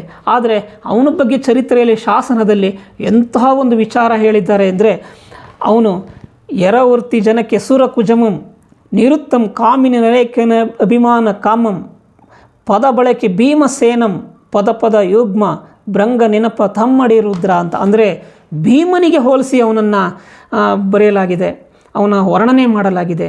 ಅಂದರೆ ಒಬ್ಬ ಕಂಚುಗಾರನ ಮನೆಯಲ್ಲಿ ಹುಟ್ಟಿದಂಥ ಇವನು ನಿಜಕ್ಕೂ ಆಶ್ಚರ್ಯ ಆಯಿತು. ಈ ಕೊಡಗಿನ ಚರಿತ್ರೆಯಲ್ಲಿ ಇನ್ನೊಬ್ಬ ವೀರ, ಇಂತಹ ವೀರ ಮತ್ತೊಬ್ಬ ನಮಗೆ ಕಾಣಿಸೋದಿಲ್ಲ. ಇಷ್ಟು ನನ್ನ ಗಮನಿಸ್ತು. ನನಗೆ ಗಮನಿಸಿದ ಮೇಲೆ ಮತ್ತು ಇನ್ನೇನಾದರೂ ಇದೆಯಾ ಅಂತ ನಾನು ಗಮನಿಸ್ತಾ ಹೋದೆ. ಮತ್ತೆ ನನಗೆ ಆಶ್ಚರ್ಯ ಆಗೋಯಿತು. ಇದೇ ನಮ್ಮೂರು ಗ್ರಾಮದಲ್ಲಿ 1042ರಲ್ಲಿ ಬೈರಾಚಾರಿ ಅನ್ನೋ ವ್ಯಕ್ತಿ ಊರಿಗೆ ಕಳ್ಳರು ನುಗ್ಗಿದ್ರು ಅವರ ವಿರುದ್ಧ ಹೋರಾಡಿ ಸತ್ತು ಹೋಗ್ತಾನೆ. ಅಯ್ಯೋಯ್ಯೋ, ನನಗೆ ಭಾಳ ಆಶ್ಚರ್ಯ ಆಯಿತು. 1041ರಲ್ಲೇ ಈ ಬೈರಾಚಾರಿ ಸತ್ತೋಗಿದ್ದಾನಲ್ಲಪ್ಪ ಅಂತ ನಾನು ನೋಡಿದೆ. ಅವನ ಸಮಾಧಿಯನ್ನು ಮಾಡಿಸೋರು ಯಾರು ಅಂದರೆ ಬಚ್ಚಾಚಾರಿ ಅಂತ. ಅಂದರೆ ಬಹುಶಃ ಅವನ ತಂದೆನೇ ಇರಬೇಕು. ಬಚ್ಚಾಚಾರಿ ಅಂತ ಮತ್ತೆ ಮಾಡಿಸ್ತಾನೆ. ಇದು ಕೂಡ ನನ್ನ ಗಮನ ಸೆಳೀತು. ಆಮೇಲೆ ಮತ್ತೆ ಇನ್ನಷ್ಟು ನಾನು ಸಂಶೋಧನೆ ಮಾಡಿ ಏನಾದ್ರು ಬೇರೆ ಇದ್ದಾರಾ, ಯಾರು ಇದ್ದಾರೆ ಅಂತ ಹೇಳಿದಾಗ ಮತ್ತೊಬ್ಬ ನನಗೆ ಕಾಣಿಸ್ದ. ಅವನ ಹೆಸರು ಬೊಪ್ಪೇಗೌಡ. ಪಕ್ಕದ ಒಂದು ಸೀಮೆಯಿಂದ ಈ ಊರನ್ನು ನಾಶ ಮಾಡಬೇಕು ಅಂತ ಬಂದಂಥ ಸೇನೆಯನ್ನು ಎದುರಿಸಿ ಅವನು ಸತ್ತೋಗ್ತಾನೆ, ಸೇನೆಯನ್ನು ಓಡಿಸ್ತಾನೆ. ಆದರೆ ತಾನು ಮಾತ್ರ ಸತ್ತೋಗ್ತಾನೆ. ಅವನ ಹೆಸರು ಬೊಪ್ಪೇಗೌಡ. ಬೊಪ್ಪೇಗೌಡ ಯಾರು ಅಂತ ನಾನು ಮತ್ತೆ ನೋಡಿದಾಗ ಅವನ ಸಮಾಧಿಯನ್ನು ಮಾಡಿಸೋದು ಇದೇ ಬಚ್ಚಾಚಾರಿ ಕುಟುಂಬ. ಅಂದರೆ ನನಗನ್ಸಿದ್ದೇನೆಂದರೆ, ಅಷ್ಟೊತ್ತಿಗಾಗಲೇ ಇವು ಬಚ್ಚಾಚಾರಿ ಕುಟುಂಬ ಬಹಳ ಬಲಿಷ್ಠವಾಗಿತ್ತು. ಯಾಕೆ ಅಂದರೆ ಅವರ ಫ್ಯಾಮಿಲಿನಲ್ಲಿ 2-3 ಜನ ಆಲ್ರೆಡಿ ಕಳ್ಕೊಂಡಿದ್ರು. ಇಲ್ಲಿ ನಾನು ಒಂದು ಗಮನಿಸಿದೆ, ಬೊಪ್ಪೇಗೌಡ ಅನ್ನೋ ಪದ ಇದ್ದಿದ್ದರಿಂದ ಯಾರು ಪದ ಇದು ಅಂತ ಅನ್ನಿಸ್ತು. ನಿಜಕ್ಕೂ ಗೌಡನ ಒಂದು ಪದ ಇದೆಯಲ್ಲ, ಅದು ಗಾಮುಂಡರು ಅನ್ನೋ ಒಂದು ಪದದಿಂದ ಉತ್ಪತ್ತಿಯಾಗಿತ್ತು. ಈ ಊರಿನಲ್ಲಿ ಇಷ್ಟು ದೊಡ್ಡ ರಾಜಮನೆತನ ಇವರೆಲ್ಲ ಇದ್ದಿದ್ದರಿಂದ, ಇವರೆಲ್ಲ ಊರನ್ನು ಕಟ್ಟಿದ್ದರಿಂದ ಇವರ ಹೆಸರುಗಳು ಗೌಡ ಅಂತ ಇತ್ತು. ನಿಜಕ್ಕೂ ಗೌಡ ಅನ್ನೋ ಪದ ಪಾಂಚಾಳರಿಗೆ ಸಂಬಂಧಪಟ್ಟಿದ್ದನ್ನೋದನ್ನು ನಾನು ಗಮನಿಸಿದೆ. ಯಾಕೆ ಅಂದರೆ ಮುಂದೆ ಬರುವಾಗ ಬೇರೆಯವರೆಲ್ಲ ಗೌಡ ಅಂತ ಪದ ಇಟ್ಕೋತಾರೆ. ಆದರೆ ನಿಜವಾಗ್ಲೂ ಗೌಡ ಅನ್ನೋ ಪದ ಈ ಪಾಂಚಾಳರಿಗೆ ಇತ್ತು ಅನ್ನೋದು ನಾನು ಗಮನಿಸಿದೆ.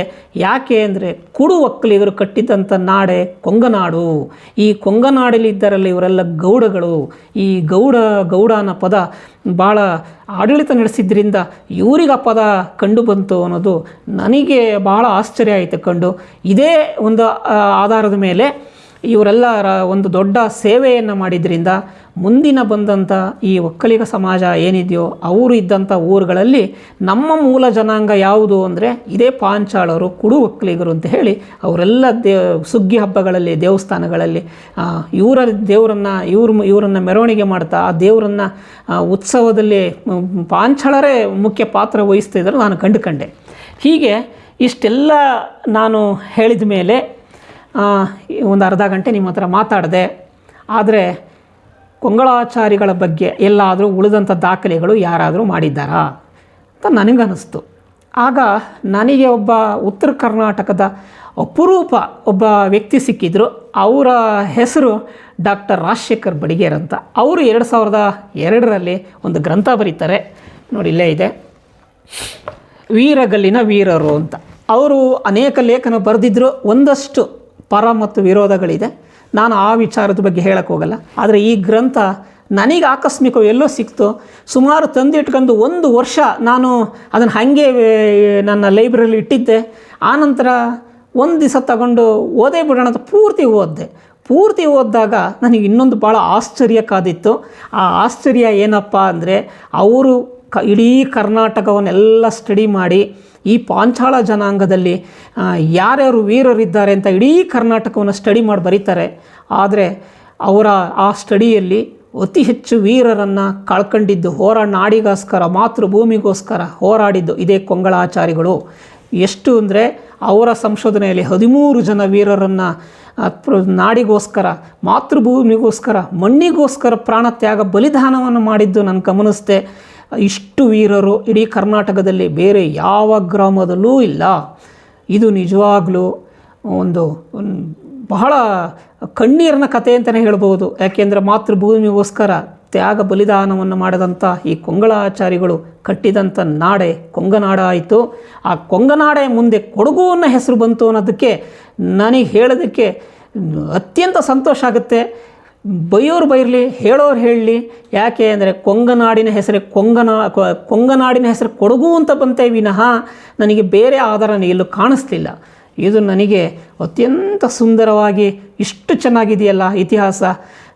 ಬರೀ ನಾವು ಶಿಲ್ಪಕಲೆಗಳು ಮಾತ್ರ ಅಲ್ಲ, ಮಾತೃಭೂಮಿಗೋಸ್ಕರನೂ ಕೂಡ ಹೋರಾಡಿ ಒಂದು ನಾಡನ್ನು ಕಟ್ಟಿದ್ದಾರೆ, ಒಂದು ಸಂಸ್ಕೃತಿ ಕಟ್ಟಿದ್ದಾರೆ ಅನ್ನೋದು ನನಗೆ ಭಾಳ ಖುಷಿ ಅನ್ನಿಸ್ತು. ಹಾಗೆ ಅದರ ಜೊತೆಗೆ ಇನ್ನೊಂದು ಇದನ್ನು ಇನ್ನೂ ಸ್ಟಡಿ ಮಾಡಬೇಕಾಗಿದೆ ನಾನು ಕೂಡ. ಅದನ್ನು ನೋಡಬೇಕಾದ್ರೆ ಅಲ್ಲಿ ಏನು ಕಾಣಿಸ್ತು ಅಂತ ಹೇಳಿದರೆ, ಡೂರೆಟ್ ಅಂತ ಅವರು ಒಂದು ಶಾಸನವನ್ನು ಅಧ್ಯಯನ ಮಾಡಿ ಬರೆದಿರ್ತಾರೆ. ಅವರೇನು ಬರೀತಾರೆ, ವಿಷ್ಣುವರ್ಧನನ ಪತ್ನಿ ಚಾಂದಲಾದೇವಿ ಕೊಂಗಾಳುವ ಮನೆತನದಿಂದ ಬಂದವಳು ಅಂತ ಬರೀತಾರೆ. ಇದು ನನಗೆ ಭಾಳ ಆಶ್ಚರ್ಯ ಆಯಿತು. ನಮಗೆಲ್ಲ ನಾವೆಲ್ಲ ಓದಿರುವ ಹಾಗೆ ಶಾಂತಲಾದೇವಿ ಅನ್ನೋದು ವೈಷ್ಣುವರ್ಧನ ಪತ್ನಿ ನಾವು ಕೇಳಿದ್ವಿ. ಆದರೆ ಕೊಂಗಾಳುವ ಮನೆತನದಿಂದನೂ ಕೂಡ ವಿಷ್ಣುವರ್ಧನ ಪತ್ನಿ ಅಂತ ಚಾಂದಲಾದೇವಿ ಪತ್ನಿ ಅಂತ ಇದ್ದರು ಅಂದರೆ ಇದು ಹೇಗೆ ಸಾಧ್ಯ ಅಂತ ನನಗೂ ಗಮನಿಸಿದೆ. ಅದ್ರ ಬಗ್ಗೆ ಮೈಸೂರು ವಿಶ್ವವಿದ್ಯಾಲಯ ಮಟ್ಟದಲ್ಲೇ ವಿದ್ವಾಂಸರು ಚರ್ಚೆ ಮಾಡಿದ್ದಾರೆ. ಒಬ್ಬರು ಶಾಂತಲಾದೇವಿ ಅಂತ ಕರೆದರೆ ಇಲ್ಲ ಇವರೇ ಶಾಂತಲಾದೇವಿ ಅಲ್ಲ ಅನ್ನೋದು ಹೇಳಿದ್ದಾರೆ. ಆದರೆ ಒಂದು ಶಾಸನ ಆಧಾರ ಇದೆ ಅಂದಮೇಲೆ ಏನೋ ಒಂದು ಕಾರಣ ಇರ್ಬೋದು. ಆಗ ನನಗನ್ನಿಸಿದ್ದೇನೆಂದರೆ, ಈಗ ರಾಜರಿಗೆ ಅನೇಕರು ಉಪಪತ್ನಿಯರು ಇರ್ತಿದ್ರು. ಆ ಉಪಪತ್ನಿಯರಲ್ಲಿ ಈ ಚಾಂದಲಾದೇವಿಯು ಕೂಡ ಕೊಂಗಾಳುವ ಮನೆತನದಿಂದ ಹೋಗಿದ್ದಾರೆ ಅಂತ ಹೇಳಿದರೆ ಅವಳು ಕೊಂಗಳಾಚಾರಿ ಮನೆತನದವರೇ ಆಗಿರ್ತಾರೆ. ವಿಷ್ಣುವರ್ಧನನ ಉಪಪತ್ನಿ ಆಗಿರಬಹುದು. ಏಕೆ ಅಂದರೆ ಎಷ್ಟೋ ರಾಜರಿಗೆ 4-5 ಜನ ಪತ್ನಿಯರು ಇರ್ತಿದ್ರು. ಆ ಒಂದು ಗಮನವನ್ನು ಇಟ್ಕೊಂಡಾಗ ಈ ಚಾಂದಲಾದೇವಿ ಕೊಂಗಳಾಚಾರಿಗಳ ಮನೆತನದಿಂದ ಹೋಗಿದ್ದಂಥ ವಿಷ್ಣುವಿನ ಪತ್ನಿ ಆಗಿರಬಹುದೇ ಅನ್ನೋದು ನನ್ನ ಒಂದು ಭಾಳ ಚಿಂತನೆಗೆ ಈಡಾಗಿರೋ ವಿಚಾರ. ಇದನ್ನು ನಾನು ಅಷ್ಟಕ್ಕೆ ನಿಲ್ಲಿಸ್ತೀನಿ. ಯಾಕೆಂದರೆ ನೋಡೋಣ ಮುಂದೆ ಏನಾದರೂ ನಮಗೇನಾದ್ರು ಬೇರೆ ಇರ್ಬೋದೇನೋ ಅಂತ ನೋಡ್ಬೋದು ಅಷ್ಟೇ. ಏಕೆಂದರೆ ಇದನ್ನು ನಾವು ಚರಿತ್ರೆಯಿಂದ ದೃಷ್ಟಿಯಿಂದ ನೋಡಬೇಕೇ ವಿನಃ ಬೇರೆ ದೃಷ್ಟಿಯಿಂದ ನಾವು ನೋಡೋಕ್ಕಾಗಲ್ಲ. ಹಾಗೆ ಕಳೆದ ವಾರ ಏನು ನಮ್ಮ ಇದೇ ವೆಬಿನಾರ್ನಲ್ಲಿ ಏನು ಎಪಿಸೋಡ್ ನಡೀತು ಅಂತ ಹೇಳಿದರೆ, ಅಲ್ಲಿ ಇವರು ಜಿ.ವಿ. ದೀಕ್ಷಿತ್ ಅವ್ರದ್ದು ಕಾರ್ಯಕ್ರಮ ನಡೀತು. ಆ ಕಾರ್ಯಕ್ರಮದಲ್ಲಿ ನಮ್ಮ ಉಪನ್ಯಾಸ ನೀಡಿದಂಥ ಸರ್ ಏನು ಹೇಳಿದರು, ಅವರ ಹೇಳಬೇಕಾದ್ರೆ ಒಂದು ಎತ್ತಿದ್ರು. ನಾನು ಕೂಡ ಒಂದು ಪ್ರಶ್ನೆ ಕೇಳಿದ್ದೆ. ಏನಂತ ಅಂದರೆ, ಮಲ್ಲಿಪಟ್ಟಣದಲ್ಲಿ ಕಾಳಾಮುಖ ಯತಿಗಳು ಇದ್ದರು ಅನ್ನೋದನ್ನು ನಾವು ಗುರುತಿಸಿದ್ವಿ. ಅವ್ರು ಹೇಳಿದರು. ಆಗ ನಾನು ಹೇಳಿದೆ, ಸರ್ ಅದನ್ನು ನಾನು ನೋಟ್ ಮಾಡ್ಕೊಂಡಿದ್ದೀನಿ, ಆದರೆ ನಾನು ನೋಡೋಕ್ಕಾಗಿಲ್ಲ, ಒಂದು ಸಲ ಹೋಗ್ತೀನಿ ಅಂತ ಹೇಳಿದೆ. ಆಗ ನಾನು ನೋಟ್ ಮಾಡ್ಕೊಂಡಿದ್ದು ಏನು ಇತ್ತು ಅಂದರೆ, ಅಲ್ಲಿ ಕಾಳಮುಖ ಯತಿಗಳಾದಂಥ ನೀಲಕಂಠ ಆರಾಧಿತ್ಯ ಭಟ್ಟಾರಕ ಜಿಯಾ ಅಂತ ಇದೆ. ಅಂದರೆ ಅವರು ಕಾಳಮುಖರು. ಅವರಿಗೆ ದೇವಾಲಯವನ್ನು ನಿರ್ಮಿಸಿಕೊಟ್ಟು ಅವರನ್ನು ಆಸ್ಥಾನಿಕನಾಗಿ ಮಾಡಿದ್ದು ಇದೇ ಕೊಂಗಾಳುವರು. ಅಂದರೆ ಕೊಂಗಾಳುವರು ಕೊಂಗಳಾಚಾರಿಗಳಾಗಿದ್ದಂಥ ಇವರು ಈ ಕಾಳಮುಖ ಯತಿಗಳಿಗೆ ಆಶ್ರಯ ಕೊಟ್ಟಿದ್ರು ಅನ್ನೋ ಗಮನಿಸಿದೆ. ಇವತ್ತು ಮಲ್ಲಿಪಟ್ಟಣ ಗ್ರಾಮದಲ್ಲಿ ಆ ದೇವಸ್ಥಾನ ಇದೆ. ಅದು ನಿಜವಾದ ನಮ್ಮ ಕೊಂಗಳಾಚಾರಿಗಳ ಮಠ ಆಗಿತ್ತು ಅನ್ನೋದನ್ನು ನಾನು ಗಮನಿಸಿದೆ. ಅಂದರೆ ಇಲ್ಲಿ ಶೈವರು ಜೈನರು ಎಲ್ಲದಕ್ಕೂ ಕೂಡ ಭಾಳ ಆಶ್ಚರ್ಯ ಆಗುತ್ತೆ. ಅವರು ಜೈನರು ಆದರೂ ಕೂಡ ತಮ್ಮ ಮೂಲವನ್ನು ಬಿಟ್ಕೊಡೋಕ್ಕೆ ತಯಾರಿರಲಿಲ್ಲ ಅನ್ನೋದು ಕಾಣಿಸುತ್ತೆ. ಹಾಗೆ 7 ಜನ ಈ ವಂಶದ ರಾಜರು ಬರ್ತಾರೆ. ಈ ಕೊಂಗಾಳುವ ರಾಜರಲ್ಲಿ ಎರಡು ವಂಶಗಳು ಮಾತ್ರ ಪಾಂಚಾಳರಾಗಿ ಕಾಣಿಸ್ತಾರೆ ವಿನಃ ಮುಂದಕ್ಕೆ ಎಲ್ಲ ರಾಜರು ಜೈನರಾಗ್ತಾರೆ. ಜೈನ ಧರ್ಮಕ್ಕೆ ಸುಮಾರು 25 ದೇವಸ್ಥಾನಗಳನ್ನು ಕಟ್ಟಿಸ್ತಾರೆ. ಹಾಗೆಯೇ ಇದೇ ಅರಕಲಗೂಡು ತಾಲೂಕಿನ ದೊಡ್ಡಬೆಮ್ಮತ್ತಿ ಗ್ರಾಮದಲ್ಲಿ ಒಂದು ಶೈವ ಟೆಂಪಲ್ಲು ಕೂಡ ಇದೆ. ಅದನ್ನು ಕೂಡ ಇದೇ ಕೊಂಗಾಳು ಅರಸರು ಕಟ್ಟಿಸ್ಕೊಟ್ಟಿದ್ದಕ್ಕೆ ದಾಖಲೆ ಇದೆ. ಇದೆಲ್ಲ ನೋಡಿದಾಗ ನಮಗೆ ನಿಜವಾಗ್ಲೂ ಕೊಂಗನಾಡನ್ನು ಕಟ್ಟಿದಂಥ ಕೊಂಗಳಾಚಾರಿಗಳು ಎಂಥ ಧೀರರು, ಶೂರರು, ರಾಜರು ಆಗಿದ್ದರು ಅಂತ ಕಾಣಿಸುತ್ತೆ ನಮಗೆ. ಸಕಲೇಶ್ಪುರದ ಹತ್ತಿರ ರಾಜೇಂದ್ರಪುರ ಅಂತ ಒಂದು ಊರಿದೆ. ಆ ರಾಜೇಂದ್ರಪುರ ಅಂದರೆ ರಾಜೇಂದ್ರ ಚೋಳ ಕೊಂಗಾಳವನ ಹೆಸರಿನಲ್ಲಿರುವಂಥ ಊರು. ಇದನ್ನೆಲ್ಲ ಗಮನಿಸಿದಾಗ ಓಹೋ, ನಮ್ಮ ಊರು, ನಮ್ಮ ಇತಿಹಾಸ ಇದು. ಅಂದರೆ ಈ ಕೊಂಗಳ ಆಚಾರಿಗಳ ಮೂಲ ಊರು ಮುಳ್ಳೂರು ಗ್ರಾಮ.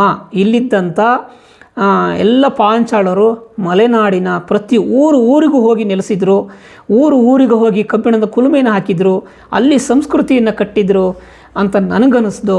ಈ ಕೊಂಗಳ ಆಚಾರಿಗಳು ಸೋಮವಾರಪೇಟೆ ತಾಲೂಕು, ಸಕಲೇಶ್ಪುರ ತಾಲೂಕು, ಮೂಡಿಗೆರೆ ತಾಲೂಕು, ಹಾಸನ ನಗರದಲ್ಲಿ, ಬೆಂಗಳೂರಿನಲ್ಲಿ, ಅರ್ಕಲಗೋಡು ತಾಲೂಕಿನಲ್ಲಿ, ಅರ್ಕಲಗೋಡಿನ ಚಿಕ್ಕರ್ಕಲಗೋಡು, ಮಲ್ಲಿಪಟ್ಟಣ, ಹೀಗೆ ದೊಡ್ಡಮೆಮ್ಮತ್ತಿ ಇಂಥ ಅನೇಕ ಗ್ರಾಮಗಳಲ್ಲಿ ಹೋಗಿ ನೆಲೆಸಿದರು. ಇವರೆಲ್ಲರ ಮೂಲ ಊರು ಮುಳ್ಳೂರು ಗ್ರಾಮ. ಯಾಕೆ ಇಷ್ಟೊಂದು ಸ್ಪಷ್ಟನೆಯನ್ನು ಹೇಳ್ತಾ ಇದ್ದೀನಿ ಅಂತ ಹೇಳಿದರೆ, ನಾನು ಎಲ್ಲ ಶಾಸನಗಳ ಆಧಾರಿತವಾಗಿ ಅಧ್ಯಯನ ಮಾಡಿದಾಗ ಇಷ್ಟು ಚರಿತ್ರೆ ಈ ಪಾಂಚಾಳರಿಗೆ ಬೇರೆ ಎಲ್ಲೂ ಕೂಡ ಇಲ್ಲದನ್ನು ನಾನು ಗಮನಿಸಿದೆ. ಇದೆಲ್ಲ ಗಮನಿಸಿದಾಗ ಇವರೆಲ್ಲ ವಲಸೆ ಹೋಗಿ ಅವರವರ ಊರಲ್ಲಿ ಹೋಗಿ ನೂರಾರು ವರ್ಷಗಳ ನಂತರ ಅವರು ನೆಲೆಸಿದ್ರಿಂದ ಅವರ ನಿಜವಾದ ಚರಿತ್ರೆ ಅವರಿಗೆ ಮರೆತು ಹೋಗಿದ್ದಾರೆ. ಆದರೆ ಅವರೆಲ್ಲರ ಊರು ಮುಳ್ಳೂರು ಗ್ರಾಮ ಅನ್ನೋದನ್ನು ನಾನು ಗಮನಿಸಿದೆ. ಇದು ನಿಜಕ್ಕೂ ನಾವು ಚರಿತ್ರೆ ದೃಷ್ಟಿಯಲ್ಲೇ ನೋಡಬೇಕು ಅಂತಾರೆ. ಆದ್ದರಿಂದ ನನಗೆ ಸ್ವತಃವಾಗಿ ಅನೇಕರು ಹೇಳಿದ್ದಾರೆ, ನಾನು 42ನೇ ತಲೆಮಾರಿನ ಕೊಂಗಾಳ್ವಾರ ಮೂಲ ಪುರುಷರ ವಂಶೋಧನಾಗಿ ನಾನು ರಾಜ ಕುಟುಂಬದಲ್ಲಿ ಇದ್ದೀನಿ ಅಂತ ಹೇಳೋದಕ್ಕೆ ನನಗೆ ತುಂಬ ಸಂತೋಷ ಆಗುತ್ತೆ. ಆದರೆ ಇವತ್ತಿನ ದಿನ ನೀವು ರಾಜರು ಅಂದ ತಕ್ಷಣ ತಲೆ ಮೇಲೆ ಕಿರೀಟ, ಕೈಯಲ್ಲಿ ಖಡ್ಗ, ಚಿನ್ನ, ಅರಮನೆ ಅಂತ ಕಲ್ಪನೆ ಮಾಡ್ಕೋಬಾರ್ದು. ಯಾಕೆ ಅಂದರೆ ಈ ಸಮಾಜ ಇದ್ದಾರಲ್ಲ, ಇವರೆಲ್ಲ ಮೂಲತಃ ಗುಡ್ಡಗಾಡು ಪ್ರದೇಶದಿಂದ ಬಂದಂಥವ್ರು. ಯಾಕೆ ಅಂದರೆ ಕೊಡಗು ಅನ್ನೋದೇ ಗುಡ್ಡಗಾಡು ಪ್ರದೇಶ. ಅದು 1000 ವರ್ಷಗಳ ಹಿಂದೆ ಇಂಥ ಸ್ಥಳದಲ್ಲಿ ನಾಡನ್ನು ಕಟ್ಟಿದರು ಅಂತ ಹೇಳಿದರೆ ನಾವು ಹೆಮ್ಮೆನೇ ಪಡಬೇಕು. ಇದು ನನಗೆ ತುಂಬ ಸಂತೋಷ ಕೊಟ್ಟಂಥ ವಿಚಾರ. ನಾನು ಏನಾಗೋಯ್ತು, ಮೊನ್ನೆ ಮುಂಡ್ರಿಗಿಗೆ ಹೋಗಿದ್ದೆ. ಮುಂಡ್ರಿಗಿಗೆ ಹೋದಾಗ ನಮ್ಮ ವೀರೇಶ್ ಸಾರು ಸಿಕ್ಕಿದ್ರು, ಮಾತಾಡಿದ್ವಿ. ಏನೋ ಒಂದು ಸಣ್ಣ ವಿಚಾರ ಹೇಳಿದೆ ನಾನು, ನೀವು 6ನೇ ತಾರೀಕು ನೀವೇ ಮಾತಾಡಬೇಕು ಅಂದ್ಬಿಟ್ಟು. ನಾನೇನೋ ಹುಮ್ಮಸ್ನಲ್ಲಿ ಮಾತಾಡ್ತೀನಿ ಅಂದ್ಬಿಟ್ಟೆ. ಇವತ್ತು ನಾನು ಮಾತಾಡಬೇಕು ಬಂದುಬಿಡ್ತು. ಆದರೆ ಇನ್ನೊಂದು 3 ತಿಂಗಳಲ್ಲಿ ಇನ್ನಷ್ಟು ನಿಮಗೆ ದಾಖಲೆಗಳು ಇದೆ, ಇನ್ನಷ್ಟು ವಿಚಾರಗಳಿದೆ, ಸವಿಸ್ತಾರವಾಗಿ ವಿಚಾರಗಳಿದೆ. ಆ ವಿಚಾರದ ಬಗ್ಗೆ ನಾನು ದಾಖಲೆ ಸಮೇತ ಇದಕ್ಕೆಲ್ಲ ಬರಬೇಕಾಗತ್ತೆ, ಸಾಕ್ಷಿಗಳನ್ನ ಕೊಡಬೇಕಾಗತ್ತೆ. ಅವೆಲ್ಲ ಸಾಕ್ಷಿ ಸಮೇತರಾಗಿ ನಾನು ನಿಮ್ಮ ಎಲ್ಲರ ಮುಂದಿಡ್ತೀನಿ, ಅದನ್ನ ಹೆಮ್ಮೆ ಅಂತ ಅನಿಸುತ್ತೆ. ಹಾಗೆ ನಾನು ಮಾತ್ರ ಸ್ಟಡಿ ಮಾಡಿದ್ದಲ್ಲ, ಸುಮಾರು 10 ಜನ ಈ ಕೊಂಗಾಳೂರ ಬಗ್ಗೆ ಸ್ಟಡಿ ಮಾಡಿದ್ದಾರೆ. ಹಂಪಿ ವಿಶ್ವವಿದ್ಯಾನಿಲಯದಲ್ಲೇ ಸ್ಟಡಿ ಮಾಡಿದ್ದಾರೆ. ಹಂಪಿ ವಿಶ್ವವಿದ್ಯಾನಿಲಯದಲ್ಲೇ ಅಶೋಕ್ ಶೆಟ್ಟರ ಅಂತ ಹೇಳೋ ಗ್ರಂಥ ಬರೆದಿದ್ದಾರೆ. ಆ ಗ್ರಂಥದಲ್ಲಿ ಕೊಂಗಾಳೂರ ಬಗ್ಗೆ 10ನೇ ಪುಟದಲ್ಲಿ ಸಂಪೂರ್ಣ ವಿವರ ಇದೆ. ಆದರೆ ಅದರಲ್ಲಿ ಅರ್ಧ ವಿವರ ಇದೆ ಅಷ್ಟೇ, ಸಂಪೂರ್ಣವಾಗಿ ಅದರಲ್ಲೂ ಕೂಡ ಇಲ್ಲ. ಹಾಗೆ ನಾನು ಪ್ರಥಮ ಬಾರಿಗೆ ಈ ಕೊಂಗಾಳೂರ ಬಗ್ಗೆ, ಜಾಕವನ ವೀರನ ಬಗ್ಗೆ ನಾನು ಬರೆದಾಗ ನಮ್ಮ ಮಿತ್ರರಾದಂಥ ತಕ್ಷಣಕ್ಕೆ ನನಗೆ ಫೋನ್ ಮಾಡಿ ತಿಳಿಸಿದಂಥವರು ಅವಿನಾಶ್ ಕಮಾರ್ ಅಂತ. ಅವರು ನನಗೆ ಕಾಲ್ ಮಾಡಿ, ಇಲ್ಲ ಸರ್ ನೀವು ಹೇಳಿದ್ದು ಸತ್ಯ ಇದೆ, ನಮ್ಮ ಹಂಪಿ ವಿಶ್ವವಿದ್ಯಾನಿಲಯದಲ್ಲಿ ಇದಕ್ಕೆ ದಾಖಲೆ ಇದೆ, ಜಾಕವನ ಬಗ್ಗೆ ದಾಖಲೆ ಇದೆ ಸರ್, ಪಾಠದಲ್ಲಿ ಇದೆ ಅಂತ ಹೇಳಿದರು. ನಾನು ನಿಜವಾಗ್ಲೂ ಹೇಳ್ಬೇಕಾದ್ರೆ ಅದನ್ನು ನೋಡೇ ಇರಲಿಲ್ಲ, ಹಿಂಗಿದೆ ನನಗೆ ಗೊತ್ತೇ ಇರಲಿಲ್ಲ. ನನ್ನ ಸ್ವಂತ ಸಂಶೋಧನೆಯಲ್ಲಿ ನಾನು ಮಾಡಿದ್ದೆ. ಆದ್ದರಿಂದ ಇವತ್ತು ನಾನು ಮಾತ್ರ ಹೇಳ್ತಾ ಇಲ್ಲ, ಅನೇಕರು ಇದ್ರ ಬಗ್ಗೆ ಸ್ಟಡಿ ಮಾಡ್ತಾ ಇದ್ದಾರೆ, ಮುಂದೆ ಮಾಡಿದ್ದಾರೆ. ಆದರೆ ಇಡೀ ಒಂದು ಕೊಂಗಾಳುವರ ಬಗ್ಗೆ ಸವಿಸ್ತಾರವಾಗಿ ಕೊಂಗಳಾಚಾರಿಗಳೇ ಕೊಂಗನಾಡನ್ನು ಕಟ್ಟಿದ್ರು, ಕೊಡಗುನ ಹೆಸರು ಬಂದಿದ್ದು ಕೊಂಗಳಾಚಾರಿಯಿಂದನೇ ವಿನಃ ಬೇರೆ ಯಾವ ಕಾರಣದಿಲ್ಲ ಅಂತ ಹೇಳೋದಕ್ಕೆ ನನಗೆ ಅತ್ಯಂತ ಸಂತೋಷ ಇದೆ. ಈಗ ನನ್ನ ಇದುವರೆಗಿನ ಉಪನ್ಯಾಸವನ್ನು ನಾನು ಸ್ಥಗಿತ ಮಾಡ್ತೀನಿ. ಹಾಗೆ ನಿಮಗೆ ಈಗ ಪ್ರಶ್ನೆ ಕೇಳುವಂಥ ಒಂದು ಸಂದರ್ಭವೂ ಇದೆ.